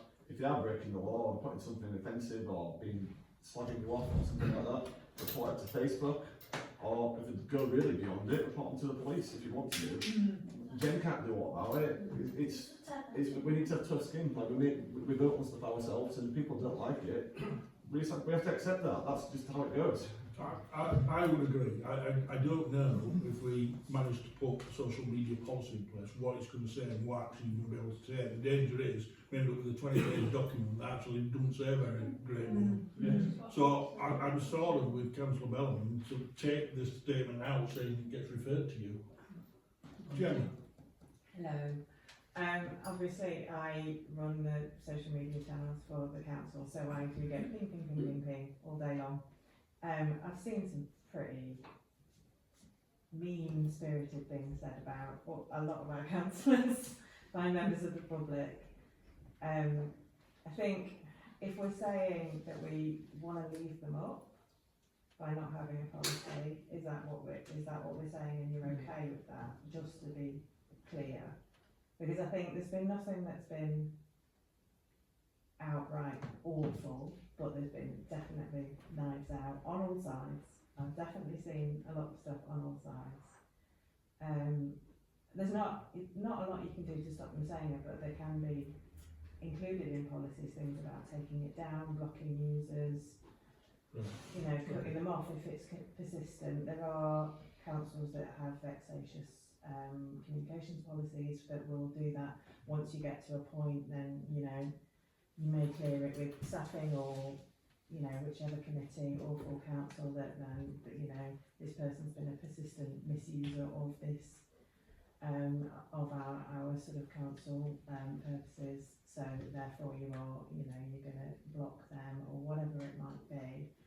So before you sort of back away and say just leave it out there, I just wanted to make that clear that it is quite commonplace in councils, because abuse levels, it's not nice, and I feel for you all that you're sort of in the firing line quite often just for trying to engage with the community. So can I make a suggestion at this point rather than going around in circles with it? I think Gemma's made a very good point there that I don't think I probably fully understood. So can I suggest that we defer this to the next full council meeting, but in that time, Gemma, can you put like just a one-page overview of the sort of things that it would allow us to do? Yeah. I don't mean a document, I just mean a simple overview to allow us to look at it and then consider whether or not we would want a social media policy. Yeah, I would say that the way it's worded at the moment is that you report it to the clerk, and then presumably the clerk brings it here and you decide what to do about it. But that is a little bit of a long-winded way around, and you might have to wait 8 weeks for a decision. So yes, I can definitely do that based on the council. Yeah, it's just what I'm. Sorry, it's just what I'm going to say. You probably do need a policy for the parish council's social media, as in thing. But I think for that to cover personal or councillors' own, which is what I thought Jen meant. Right. Okay. Which I think she did. That she can't do anything about. But yet again, yeah, I do agree that. Gemma, if something nasty goes on the parish council one, it needs either hiding or blocking or whatever. Rich? Yeah, it was only really an extension of what Gemma was saying, really, in that with regard to our YouTube channel, we just block that. There are no comments at all on that. That's because when we set it up, we were getting bombarded by, you know, weird stuff, quite frankly. This is a couple of years ago. So since then, we blocked it, but it's never been reviewed, that. So I think the kind of policy we're talking about would review that policy and our Facebook policy, you know, our own Facebook site policy as well. So I can see sense in that. Councillor Wyler. I think there's a couple of things that I'd like to make an observation about, really. One, I think, is that when you have a policy about something, it's about a statement of intent and position. and saying what it is that you think is important. And to not have a social media policy, I think would be a very retrograde step, because it says what it is that we expect in terms of conduct and behaviour of councillors. And it's all very well, I think, for us to say, well, I'm talking in a personal capacity. We are councillors. When we comment on social media, we are read as councillors. And if we don't choose our words carefully, then we run the risk of bringing that office into disrepute. And that, I think, is an absolutely critical point. Councillor Green, you had your hand up. Yeah, I want to support your suggestion, Chair, that Gemma goes away and comes up with some proposals. Because I think the clerks are asking us for guidance as to when we should take things down, certainly off our own social media. And so we need to have a policy on that. Where they say we're not going to do it at all, which we brought on today, or we need a policy. Okay. I just wanted to clarify that it's not that we don't have a social media, it's that it's absorbed within the code of conduct and within the communications and media policy at the moment. So it may be that you choose to alter the wording of those things, or it may be that you want something, because it sometimes becomes an issue, that you want something that is standalone. So I'll go with my proposal. We'll defer a full decision until the next council meeting, but Gemma, if you could put just a quick overview together for us as to the sort of things it will cover. Yep. Councillor Lyles? I'm seconding your decision. Oh, right, thank you. All those in favour? Okay. Yes. So, item 76, Holme Valley Parish Council Action Plan Update. Yeah, can we defer that in terms of looking at it, please? Yep, Thank you. Item 77, transparency, representation and local scrutiny in Holme Firth Town Centre works. I'll move it. I'll speak on it if you want. Yeah, if you can be brief, though. Yeah, I will. What it is, I mean, as councillors, it's our duty to represent residents and businesses of the Holme Valley Parish area. And I absolutely believe that that requires us being properly informed, consulted and involved. As you all know, there were a significant meeting on Town Centre Works, which were convened, well, we thought it was convened through Holme Firth businesses together, and not Holme Valley Parish Council. I have since learned that actually it was convened through the MP. I know there's been a lot of updates shared with that group, but I don't think parish councillors, and I know some Kirklees ward councillors, haven't actually had them updates. So if you look at the list that I put together, I just wanted to move that we take them actions, and we absolutely do need to be updated and involved in the Holme Firth Town Centre works as such, because I think we're the better place to be giving that information out rather than the group. Councillor Blacker? I've got some sympathy with the view that the parish council is probably not as well informed as we ought to be about what's happening with the road scheme, but I do think a lot of the fault is probably our own, that we did start off being quite proactive about seeking reports about it, but I think we've kind of fallen away from that. And looking at your, whatever it is it 5? Yeah. Yeah, six. Six. Looking at 6 points, I think there's some of them that I would agree with, but some of them I feel not wholly in agreement, and some of them I would prefer just to delete. So I don't think we'll probably have time just to go through and reword and get to an agreement on. Yeah. Okay, Councillor Ryle, and then Councillor Wilson, and then Councillor Lyle.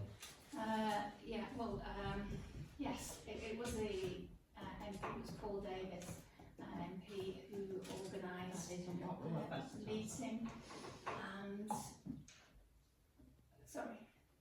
I'm on that business group, and it was a Holme Firth Business Together group that called the meeting, and it was with the council, it was with you and Moses Crook, and then the MP decided to come. I've watched it on the Sharon.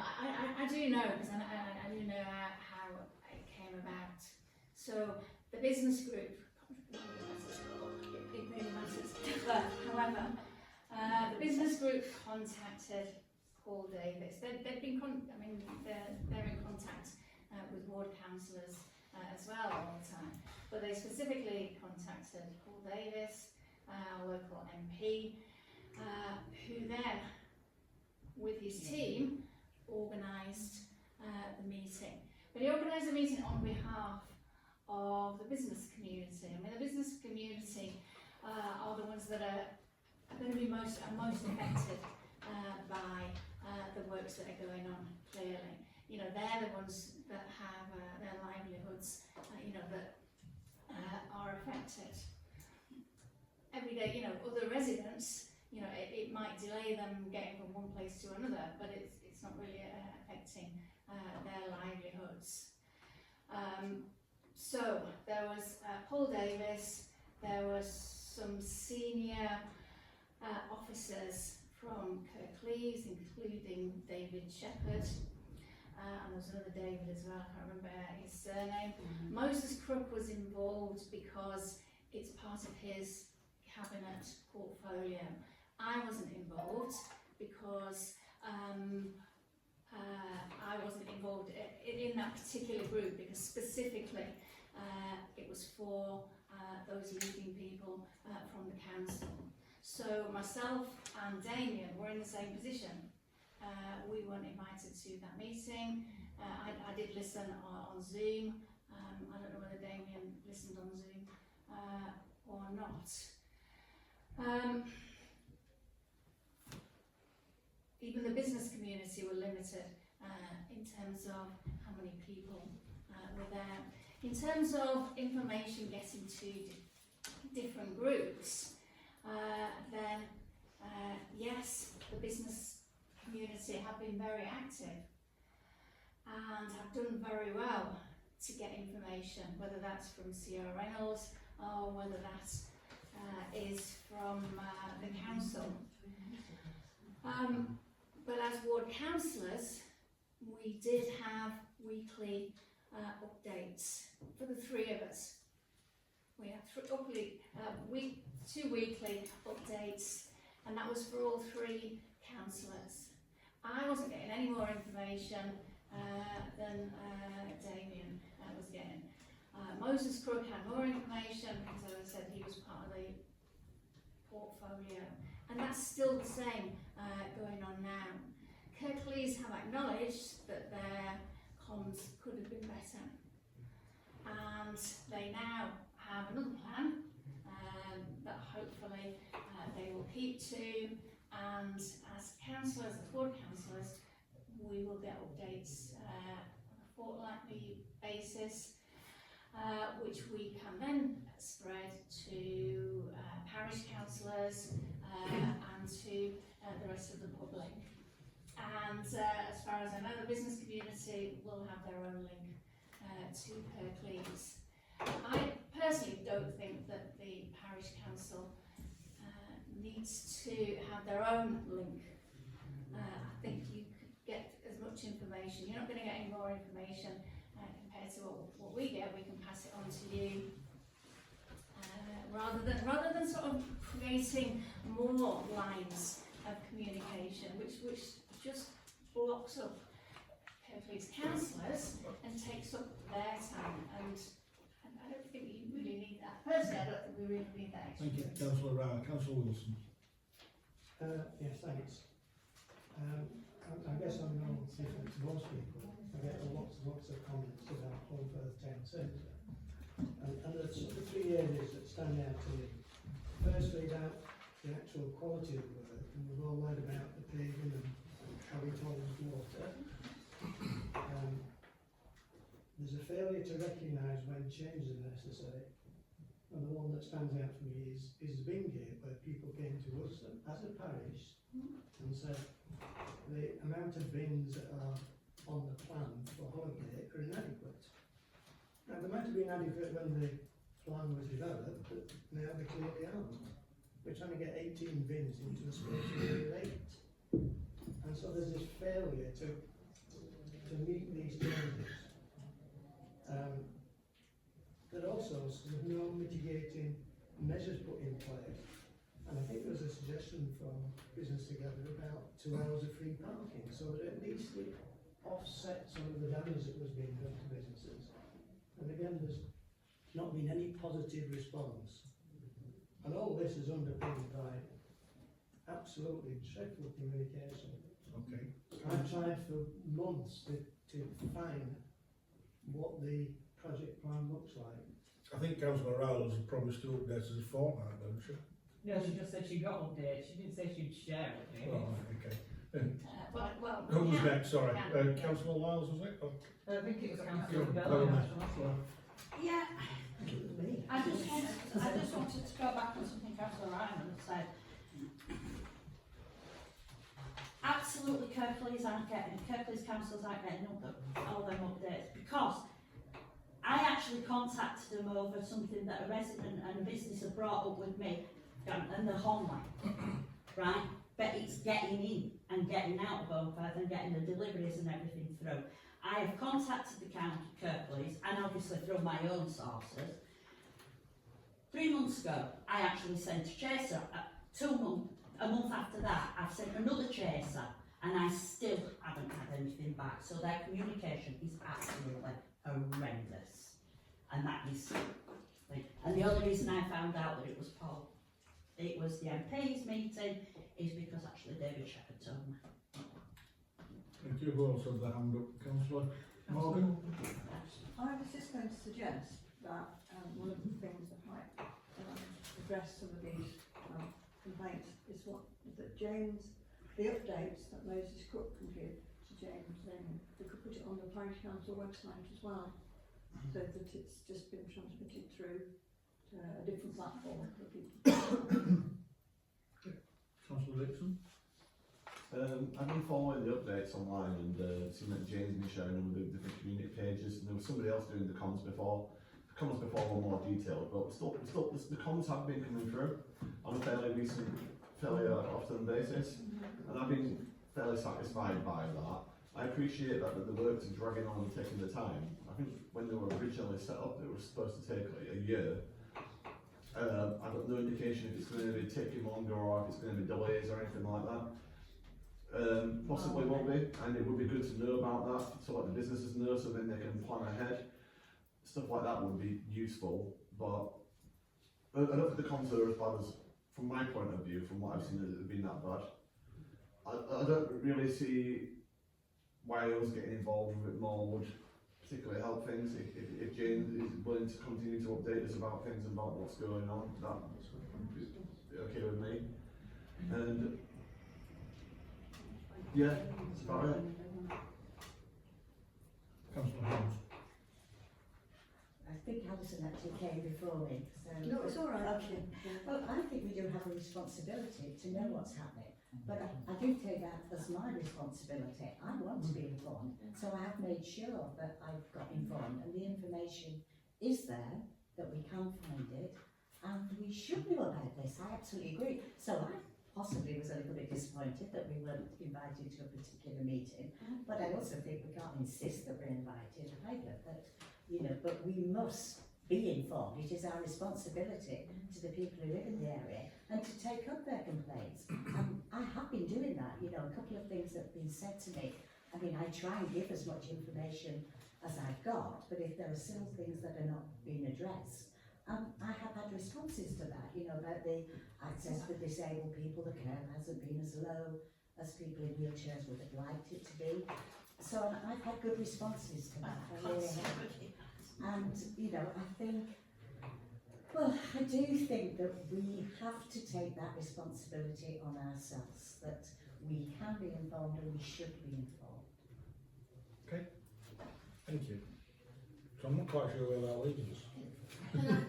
Councillor Stewart? Councillor Blacker's suggestion of going through each of the 6 points and reading them or slightly amending them and coming out with a final is a good idea.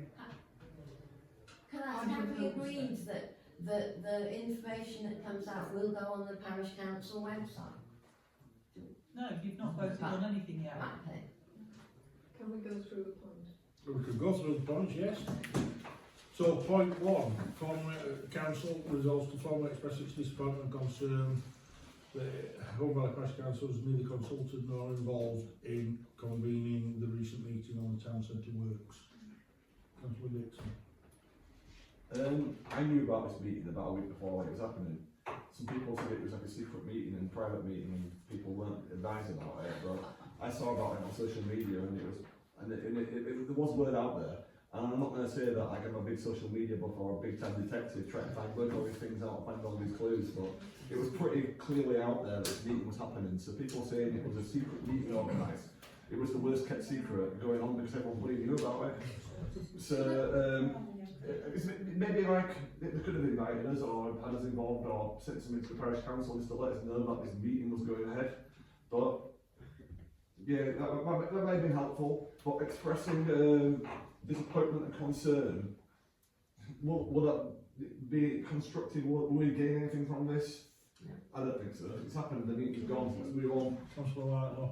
Can I just clarify a couple of things? Number one, the notification of that meeting, which was initiated by Home First Business Together, I'm part of that group, as is Damien. I put out to all councillors notification of that meeting. That's by fair, yeah. email. That's probably how I found out about it. That's how Councillor Wilson. I would suggest that we just drop 1. Yes. It's Yes. just, Yes. history. We can't change it. I'm disappointed, but we can't change it. Shall we vote on them? Right, so, Yes. so you're not going to vote on one, that one's just gone. Yeah. Right. So number 2, assert that HVPC should be a central stakeholder in these works and must receive the same level of information and engagement as any other stakeholder group, particularly given its formal status as an elected body representing the wider community. Yeah, absolutely. Yeah. You gonna? All in agreement? I would say that we are a stakeholder. I don't know whether we're the central stakeholder. No, we are, it says A central. a central stakeholder. Okay, we are a stakeholder. That was last item 3. Affirm that Holme Valley Parish Council must play a leading role in scrutinising the Home First Town Centre works, including receiving regular written and verbal updates from Kirklees Council officers, requesting officer attendance at council and or committee meetings, monitoring project progress, timelines, public communications and local impacts, raising concerns and providing feedback on behalf of residents and businesses. So I suggest that first of all, are there any amendments suggested for that? Councillor Dixon. Yeah, I think it'd be good to get updates about it and regular, to get the same updates as what Jane's getting or Jane can forward on to him. I'd be okay with that. Officer attendance at council or council committee meetings, monitoring project progress. It's a Kirklees project, it's not a parish council project. It would be good to get kept up to date with the timelines and things like that, but we don't need to know every single detail about it. It's Kirklees project, it's not a parish council project.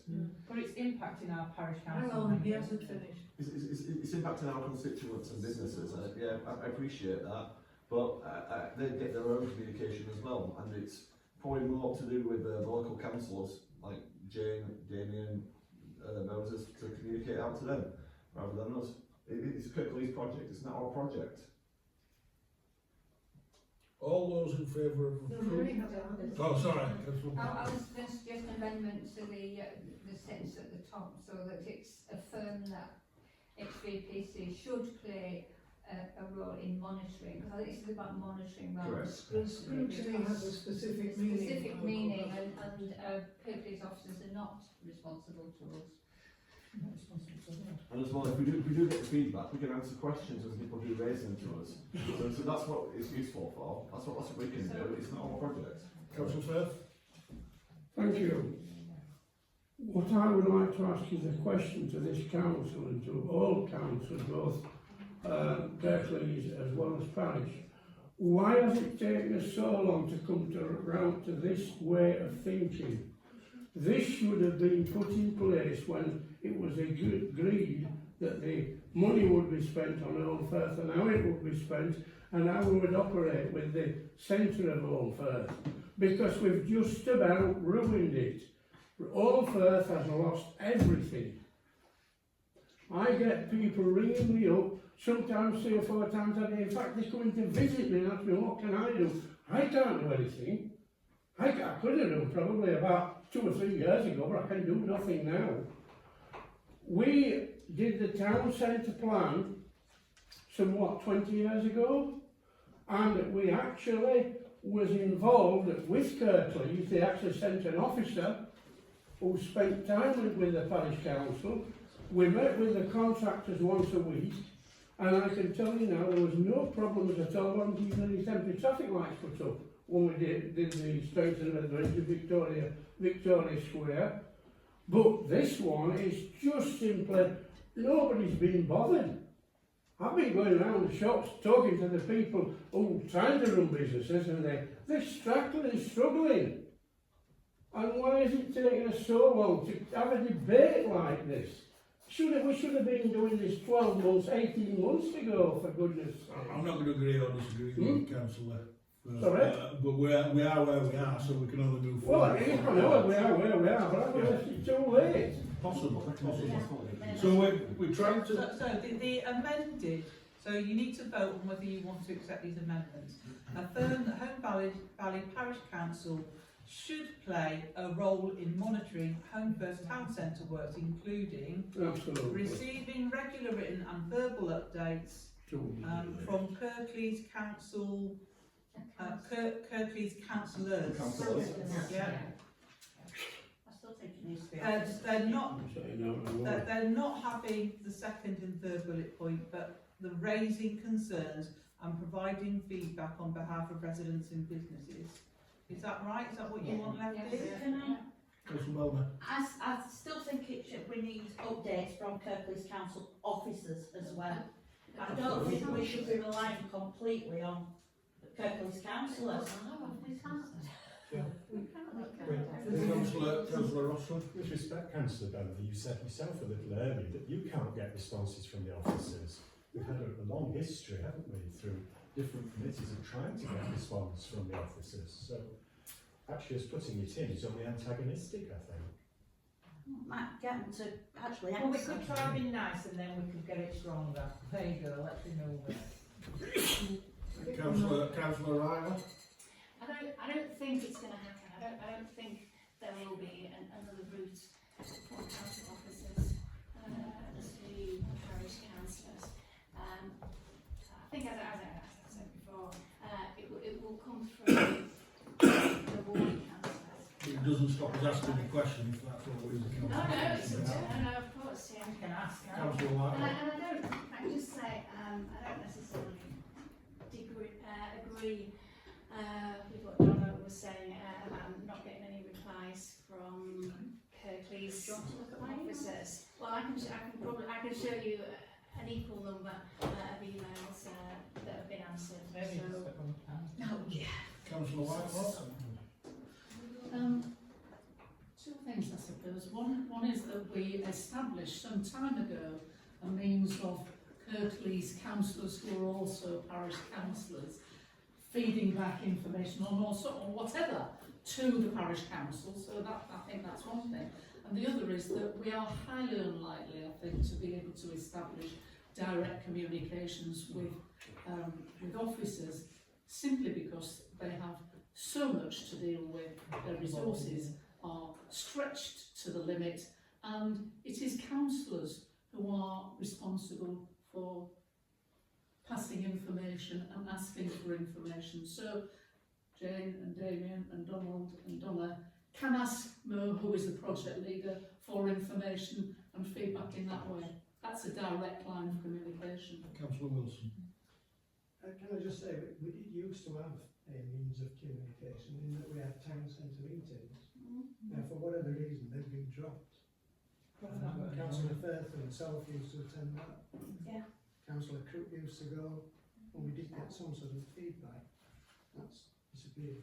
Can I just refocus you on what you were considering, and that is, are you going to accept this amendment, which is that number 3 should read, affirm that Holme Valley Parish Council should play a role in monitoring Home First Town Centre works, including 1.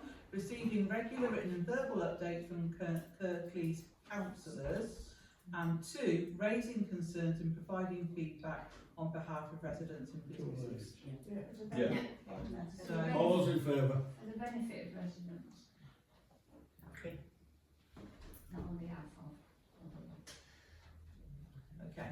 So number 4 is request that all future stakeholder meetings involving Kirklees officers, elected representatives or external partners include HVPC as a co-convener or at minimum a fully informed and equal participant. Are there any amendments to that, please?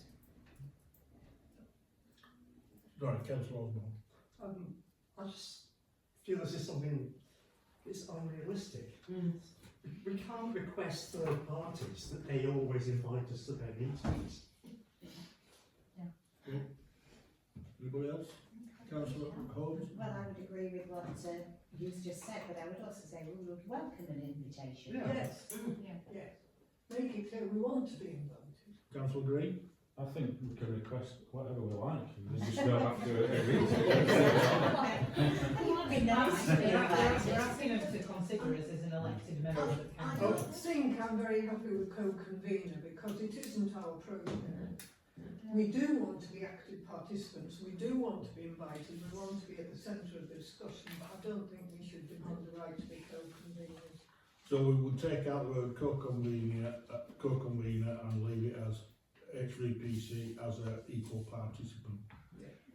Could we put we would welcome? Yes. Yeah, okay. Being participants. I don't know why being polite's going to make a difference. Just because it's nice. We are. So So the amendment would read that the Holme Valley Parish Council would welcome involvement in all future stakeholder meetings as an have I got active or equal participant? I'm not sure which. Active. I don't want active. Active participant. Because they'll not see us as equals. Well, we're better than them. Okay. So do you want to vote on that amendment? Yeah. Is that what you're willing to have? Yeah. Okay. Number 5. Any amendments to this then? Write to Kirklees Council, our local MP and Home First Business Together to raise these concerns formally, request that Holme Valley Parish Council and all local councillors are included in future briefings, meetings and communications. I think you've already gone to that point, haven't you? What about that you want to write to raise the concerns formally to those people and organisations? Any amendments to that? We've got to wanting to speak. Several I'm sorry, Councillor Black. I suggest we delete that number 5. I feel we've covered it really. All those in favour of deleting number 5? 1, 2, 3, 4, 5, 6, 7, 8, 9, 10. Well, although I would, just an amendment though, Home First Business Together, right, I do believe that what they're doing is they're doing I know you go to these meetings, Sarah, but can you report back what your plans are so that we're aware of them? Because, to be honest, the businesses and the people who work in the businesses in Home First are our electorate, and we do need to know what they're doing so we can decide how we feel about that direction of travel and whether we're supporting it or if we feel we can improve the input. Do you know what I mean? So I think that we should get the meeting notes from you because you're on that committee. Some of that would be duplication of what comes from. No, but you do plan things, don't you? Like events and things Yeah, that we're unaware of. Yeah, I was a meeting of that group before I came here.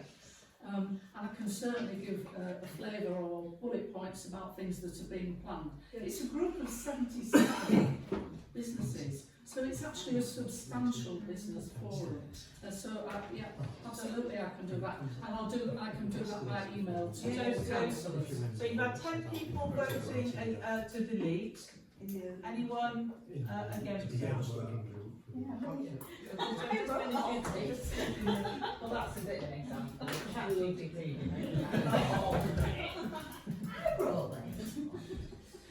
Okay, so number 6 then, add a standing agenda item to either full council or the Finance and Management Committee titled Home Firth Town Centre Works Updates and Oversight to ensure continued scrutiny, information sharing and representation of the community's views as the project progresses.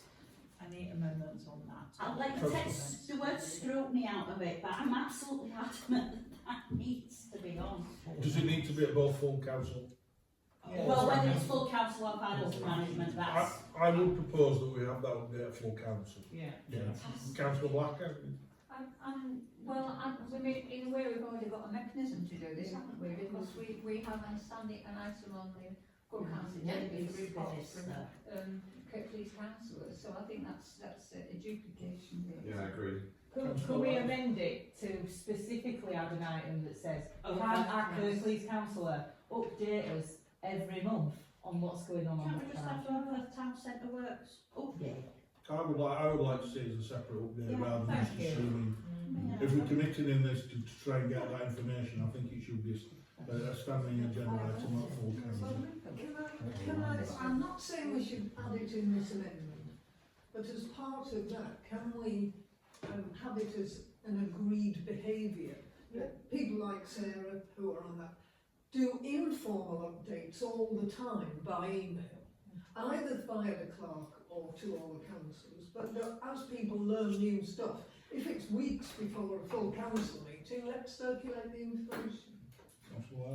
I think there's two separate things here really. One is that as far as Home Firth Business Together is concerned, then that's certainly a role I can play in terms of sharing what decisions they've been making about actions and stuff, because they're actions oriented. I think the rest of it is actually covered in that if we're saying Donna, Damien, Jane and Donald. Donald's not councillor anymore, we're retired. Oh, sorry. Don't make him Charles. Don't do that to him. Charles. Charles. I don't, Charles doesn't, that's what I mean. The Kirklees councillors have the opportunity, and we're asking them to report on a regular basis about their understandings. Does that make sense? It does. Councillor Blacker, is it very sense to read as well? Could we deal with this by amendment to the agenda for the items reports from Kirklees councillors to make sure that it should include a report and update on the town centre. Town centre. Councillor Stewart? And can we also add onto this that the information that we receive should go onto the website? Yes, That could be on there as well, could it?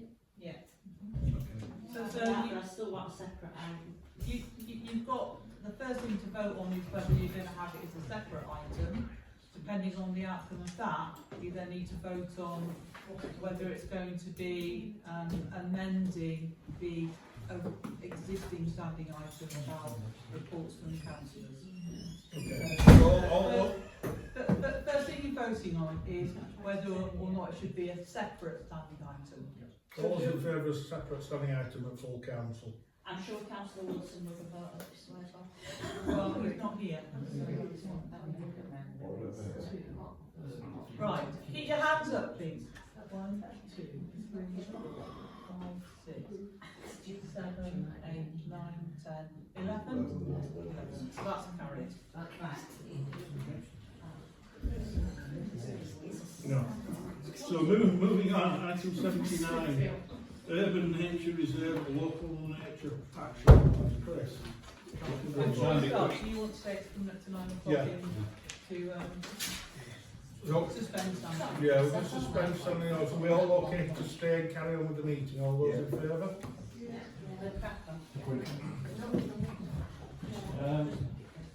We all know earlier this evening that HV Capital returning £5,000 to the council that originally came from the climate emergency budget. I'm suggesting that what we might do with that money is improve our biodiversity policy. We have a policy that says we need to promote biodiversity in the valley.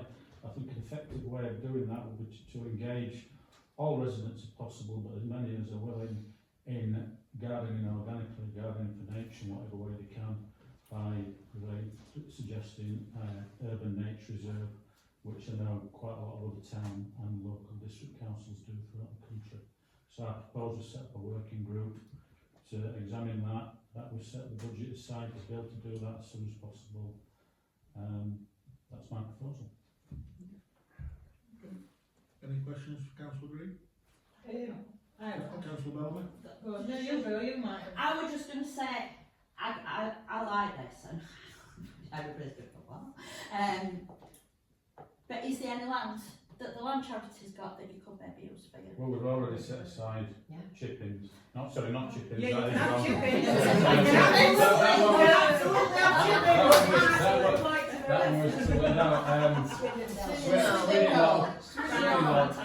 was we'll have to see about the cliff and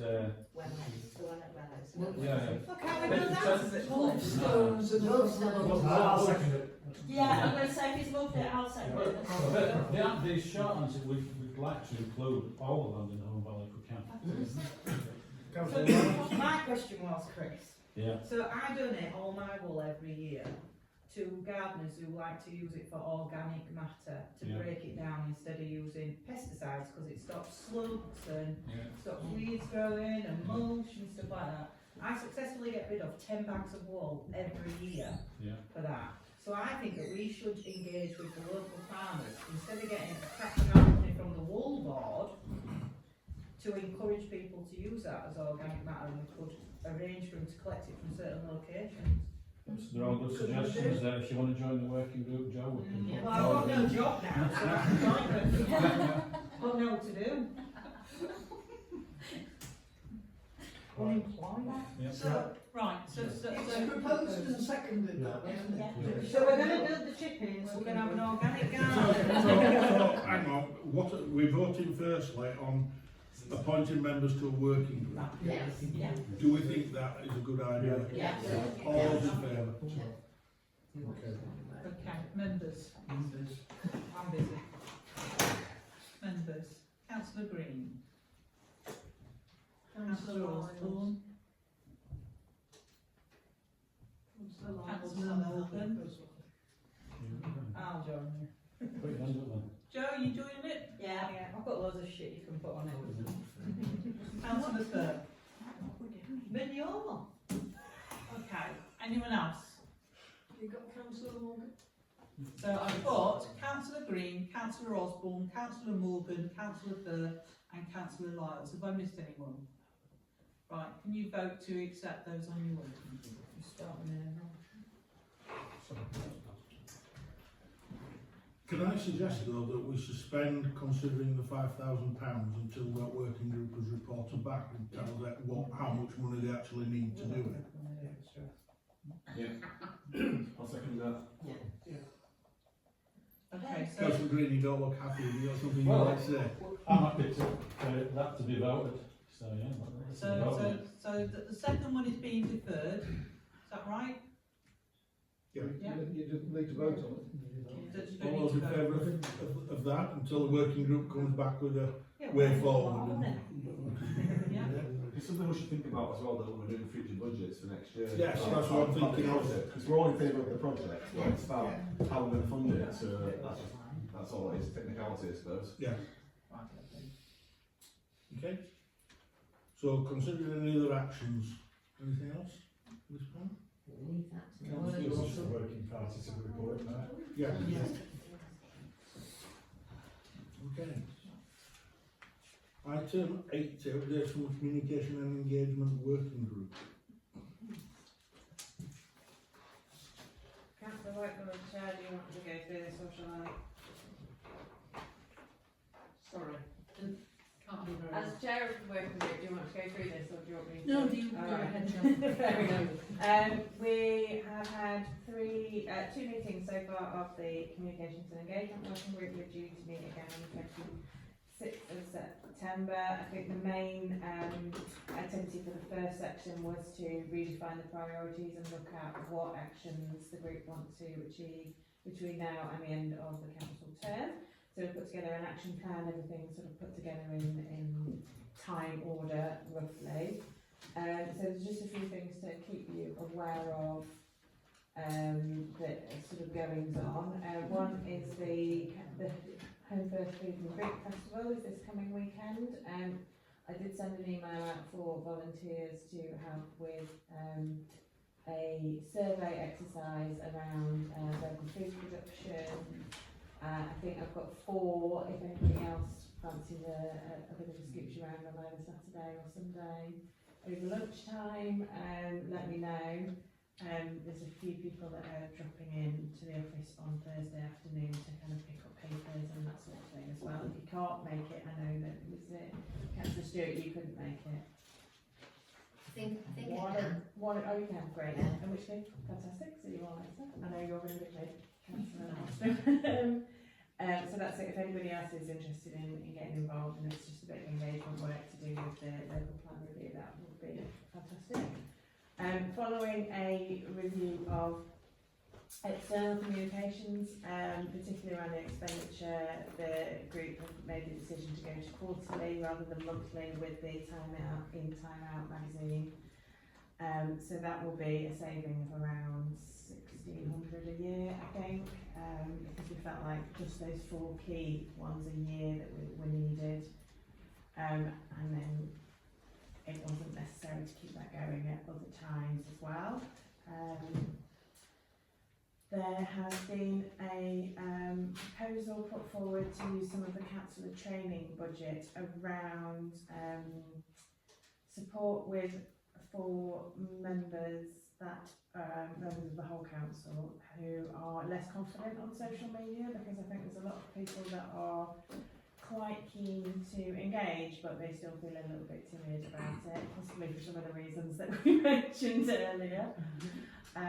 So there is in the packs there is a proposal. Councillor Holme and I went to meet with Social Progress. They made 2 recommendations for us. One was a kind of intro, basic support on social media session for councillors, and one was to do a strategy session with myself, probably the other clerks, and maybe some of the working group as well, about what we're putting out, how often, what platforms we're using, and try and tie some of that in as well. So that I'll come to the vote on that in a second. I don't know if Councillor Holmes, you were particularly interested in putting that training forward. Did you want to speak about it at all? It's something I think I need, and I think if we are going to pay for some training, it makes sense for us all to have it. Or it should be available to everybody. Obviously there's lots of you that are very active on social media already. You might not need it, but you might want to come along and get some ideas as well.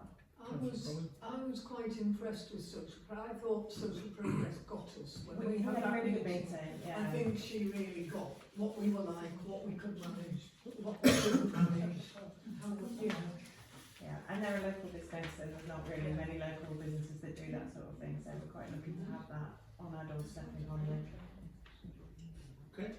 I had a brainwave about external communications, which I lobby now because I'm not on the committee.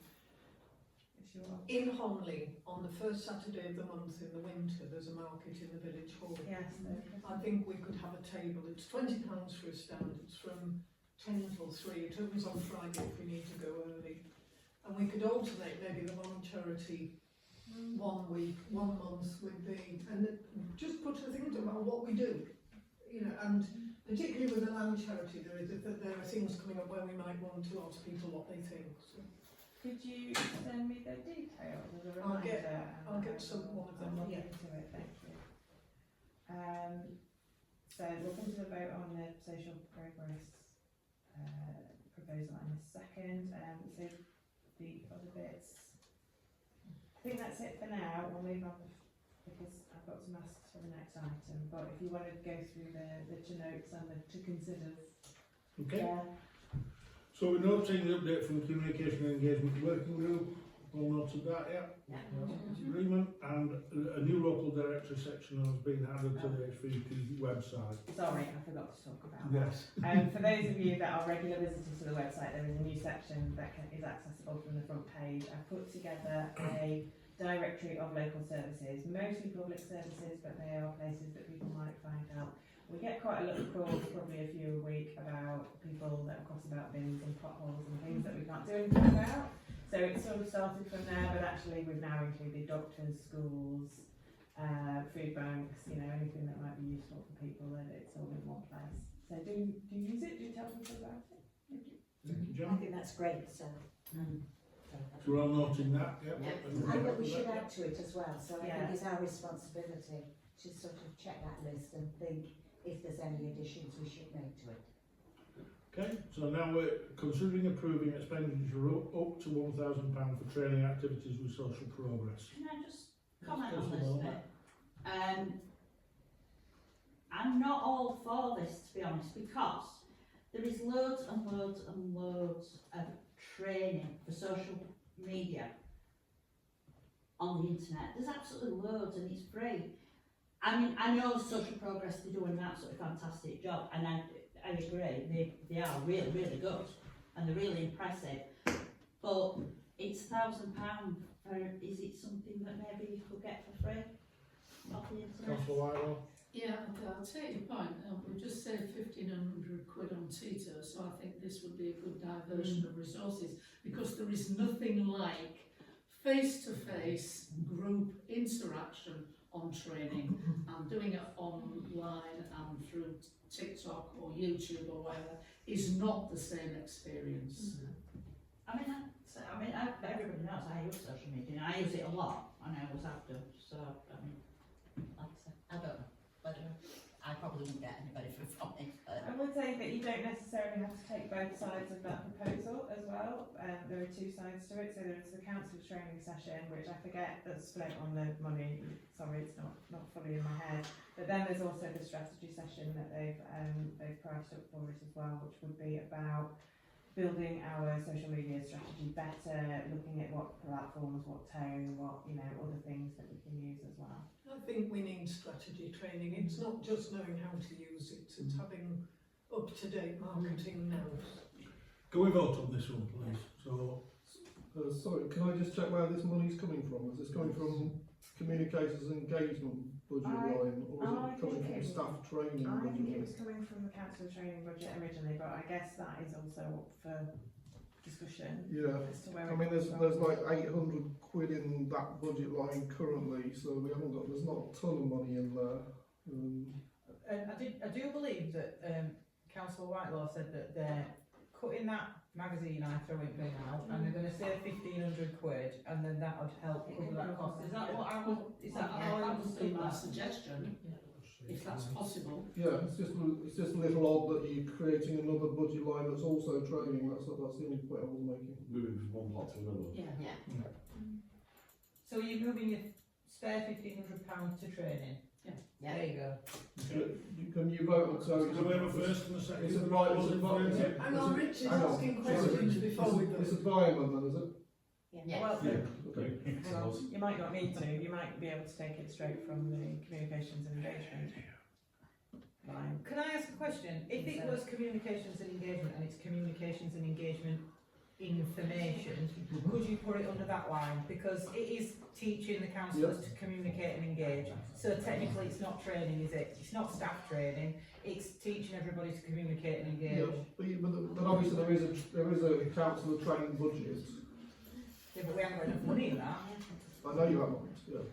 Which do you think is the most professional way to do it? To hire it into training, I or don't to mind, leave it in CAFs? I don't particularly mind, I just want you to be aware of the situation. Okay. I don't really mind where you get it from, just that it's defined in the minutes. Can I propose that we move the TITO saving via it into training to train staff and councillors on communication and engagement? Can I propose that? Yeah, That'll work. Right. Yeah, we'll go for that All if that those in works. Sorry, Rich. No, that's fine. There you go. Anybody I was against? listening to you. Do you know that was? confirmation that I don't Okay, not always listen. Item 81, big community event, Saturday 8th of November. Do you want to do that as well? Yeah, I can do. Everybody get involved. Yeah, that is basically what I'm about to say. As you probably know, it's I hope you know that it's the 8th of November. We've got lots of publicity planned over the coming weeks. You've probably already seen quite a lot of save the date stuff. We've had really good response again for the number of stalls coming through. So we're looking like we're about full, I think, maybe slightly over. I want you to have a good look through with everybody. Anybody who's in that group can try and pin down and get a meeting for in a couple of weeks' time, please, before you go. That would be really helpful. We've got two main asks of councillors connected to the event. One is support on the day. Can you be there on the day? Any time, and we will have people that are on the front door like last year, but we're also intending on having a parish council stall. So you potentially could be a meter and greeter, or you could be talking about the work that we do. The other ask is supporting the run-up to event, and that's going to include a lot of the publicity activities. So it might be sharing the flyers and the posters that we put together. And what I would really could do with some help with is support in putting case studies and display together for the Parish Council store. I can write a little case study and a nice story about just about anything, but getting the photos and a couple of quotes from groups can be the thing that takes a load of time. So if any of you are able to help with that, that would be really, really brilliant. And all I really need you to do is go and talk to the people that have had grants from us, get a picture of whatever it is that we've spent the money on, and ask them to say something nice about us. Yes, that will be partly in the grant evaluation form, but sometimes the photos aren't great, and sometimes the quotes aren't great. So just getting a nice little soundbite thing, and I can write up the rest. Councillor Lyles is asking if we could just ask them to do a video of how our grant has impacted their society, and then you could just put it on a monitor on scroll, and then that. Yeah, well, I am hoping to do a video as part of it, as a sort of collaborative. So instead of we could ask people who video contact's brilliant. Instead of video contact, with video, because otherwise it's not the same, is it? If Chris is ecstatic now we've semi-agreed to do some gardening thing, he would be like really positive about that, wouldn't he? If we said send us a video because he wants an extra $5,000. So therefore, it would be great if you it would be great, and you could have it on PowerPoint. We like it on the big screen on the stage. There you go, you see. So then you wouldn't need to do a display. You could just do. I think you might need both, because we just need somewhere to chat, but also, the more visual the better. That always gets people. Can I just add some? There are 3 stalls that I think we should be involved in. The one, the Holme Parish Council one, saying what we do. The Land Charity one have already been busy getting theirs ready, and I know Councillor Wilson is going to be manning that one. But I also think it's important that the Civic have one as well. This is a good opportunity for the Civic. So, Steve's not here, is it? I was just thinking this should come up at the Civic Trustees meeting. So, it has done. Because I think what I really want to say is, I know last year they couldn't manage the coffee, the catering, and man the store. And I think we should, if they haven't got enough support for that, we should volunteer to help. Yeah, it'll be a challenge, but yeah. But I think we should be ready to step in and help. I think we're just offering help. The trustee has recognised it, and but it's an important. what we can do. So if we need help, I guess. We are offering. We are offering them. Yeah. Any further decisions you need, John? Not really. That's it from me. Just to say that I'll come out to you separately on emails about helping on the day and helping with gathering materials and quotes and things for me. But just to basically, because it's a lot of legwork to try and do that on my own, along with all the other bits and bobs that I'm organising. So I'm hoping that I can get the gathering material. And the ride that you gave in Tito was fantastic. You made it sound like the best event ever. So we've got to make sure we live up to that. Yeah, that thing in Tito was brilliant. It was, yeah. Right, okay. It's now 9:20 and we've still got 17 agenda items. So while I'm talking about the next few, I've asked Jen to have a look through the remaining items and see which ones can be deferred to the next meeting. So Jen's going through that now. I will carry on at the moment. So we've got resignation of a member of the planning committee. Noted. Election of a committee vice chair. Noted. Before I leave that, could I just say thanks to Councillor Davis for his development. Thanks for doing it for a short time, I appreciate it. Placement of the mobile speed indicator device. Councillor Wilson, is it? Very brief about it. We have two of these devices, one in Holme Valley South, one in Holme Valley North. Holme Valley South, we've identified 5 of the locations of the possible 8. So with 3 places to nominate yet. Holme Valley North, we've only nominated 1 place, which is currently outside Holme High School. So with 7 places to find. What I'm asking is if councillors would like to look around the boards, decide where it might be appropriate to put one of these.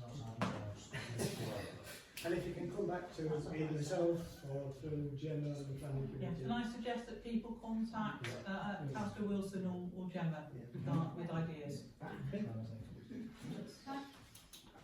Kirkley local plan, I think this is I know it's Councillor Blackwood to report, and I think you do want to have this recommendation considered.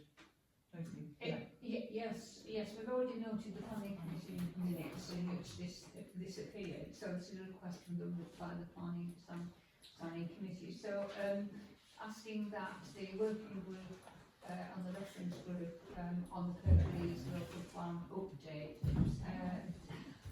is moved so that it reports to full council rather than the planning committee, and the rationale behind that is because of the extent of the areas which are concerned. So that's it, simply.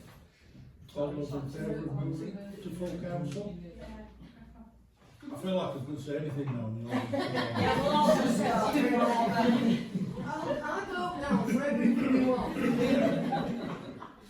Councillor Wilson, can you advise whether item 86 can be deferred? Yes, I think we should spend some time with Councillor Ramsey anyway, so I think that can be deferred. And 87 over planning committee membership. I'll give you the words on that if I can.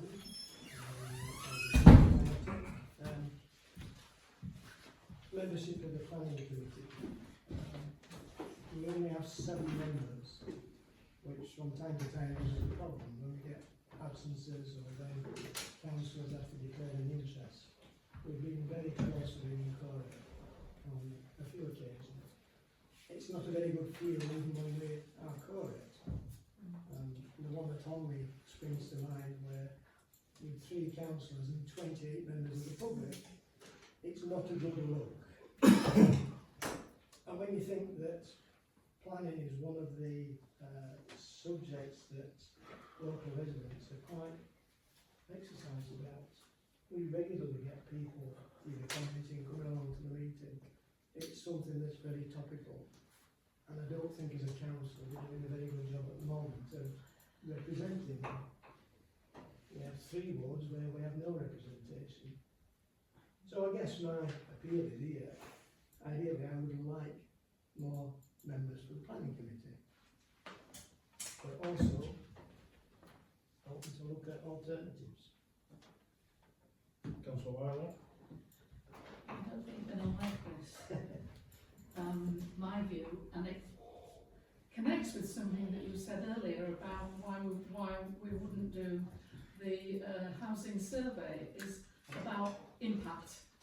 And I think given the relationship between what we have to say on planning matters with Kirklees, that the Parish Council Planning Committee doesn't serve any particular purpose, is my view. and that councillors' time would be much better spent working with individuals or groups who have concerns about a particular planning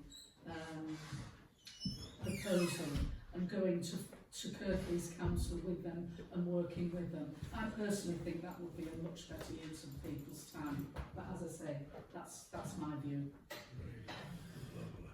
So I guess Andy's request is, firstly, are there any councillors who would like to become part of the planning committee? I'm not allowed. Okay, that falls people. The second proposal that could be considered is appointing councillors who are not members of the planning committee to be substitute members. So if it becomes apparent that a meeting is going to be incorporate, that gives Gemma the power to contact substitute members in turn to attend a meeting, so that we don't run the risk of incorporate meetings, particularly when of all the meetings, you know, planning committee often does have members of the public turning up. I think that's a really good idea, personally. I can't because of, thinking that. I mean, what we would try to do, I think, is, you know, sort of take people in turn, so it's not the same people that are being asked all the time. Territorial plans. I guess my only concern on that one would be when would you know you didn't have enough members. So, so if you're not going to get a phone call till 5 o'clock on Monday that you need to be a meeting at 7. I would, put out a plea to it, particularly to planning, is that if you know you're going to be absent, then please let us know, not an hour before. Well, it's impossible because a substitute has to be able to look at the plans before they get to the meeting. I don't know if this would work. Would it be worth just everybody getting planning applications, and if we have an objection? We do. Councillor Wilson. Just might make the point that every other meeting now is on Zoom, and we actually only look at planning applications, so we don't consider any other business on that meeting. So it's actually quite quick, it's not that onerous. Like 20 minutes. Yeah, 20 minutes, half an hour. And it's on Zoom. Is there a proposer for that? I would propose that. I think it's a good idea. And should we send an email out and ask people for any substitutes, basically, and if they can be? And a What more second? can we do? A seconder? Okay, do you want to put to the vote then? Can I just before you do that, can I make a suggestion that everybody is a substitute, and I just blanket email out to see who's available? Yeah. Keep your name Can't off, be, but not because I won't calculate. Or you just don't respond. All those in favour of that proposal from Gemma then? You've got to have at least a full working day's notice, and preferably 2 or 3 if you're going to go through the papers. Yeah, I agree. That is also fair. And you know use in the meeting if you haven't looked at the plan. It's not quick, as you know. So, to be honest though, like sometimes you do know in advance unless it's an emergency, don't you? So most people know that they're on holiday or the leg's fallen off or they're having a knee operation. So most people do know that they're not going to be available at the meeting. So it's like a common courtesy thing to say, I can't come to the meeting, and then everybody's agreeing that they're going to give us as much notice as possible so that the quorum can be avoided. So you could make the trigger point for going out for substitutes higher than 3. So if you've had 3 dropouts, you've still got 4 people in theory in, but then you go out to. Councillor Dixon. I think as soon as one person drops out, send an email out, because on recent history of the planning committee meeting, when one drops out, normally 2 drop out on the day. Oh, that's been happening. So if one drops out, send out an email, and then say if another person drops out, send out another email. That's the least we can do, and if people don't come forward, then so be it. I know that although 3 is your point number, and I know Councillor Wilson's had concerns about the smallness, you know, that is a small number of councillors making decisions. So I can see that there's a real rationale where if someone is going to send in their apologies, then just automatically we look for a substitute to try and get 7. and then you may well have 2 people put out on the day, but that would mean you've got 5. Yeah, I think that's a good idea. Yeah. All those in favour? Ready, first and second? All those in favour? I'll abstain. All those against? All those deferring? Abstaining?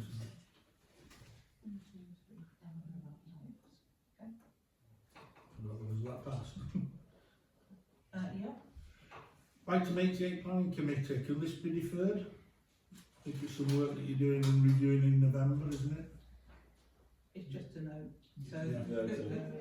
just assume everyone's read that.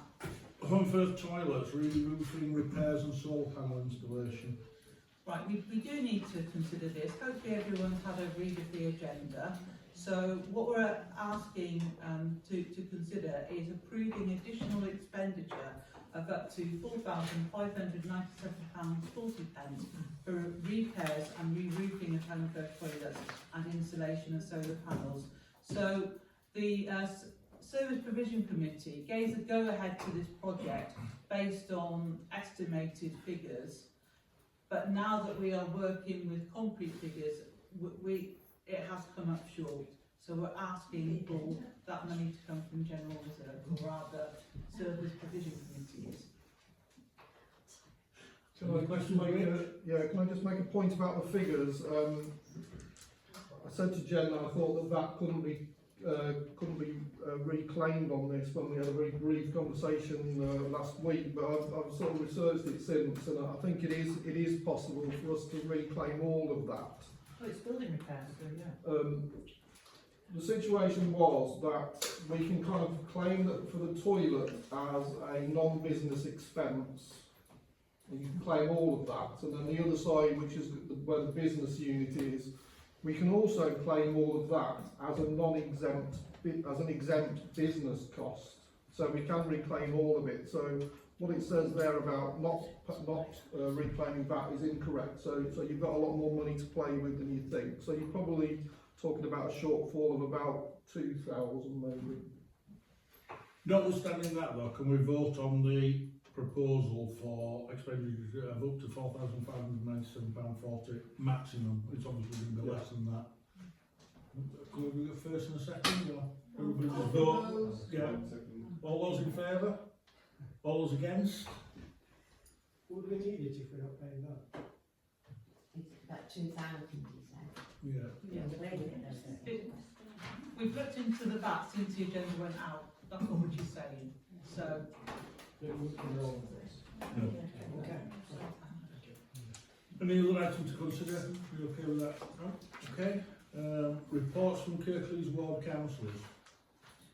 Not particularly. Yeah, well, I'd rather go home.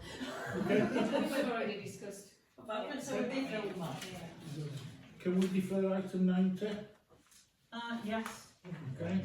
That's the 91, go outside you. Just noted. Noted. Request for contact.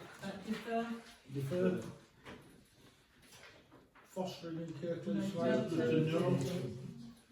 Public spaces protection order. Noted. But then we've got to consider. Well, that can be deferred. It can come Item 95. Can we defer this to F&M? Yes. Okay. Something item climate emergency. No. No. Item for publicity. No.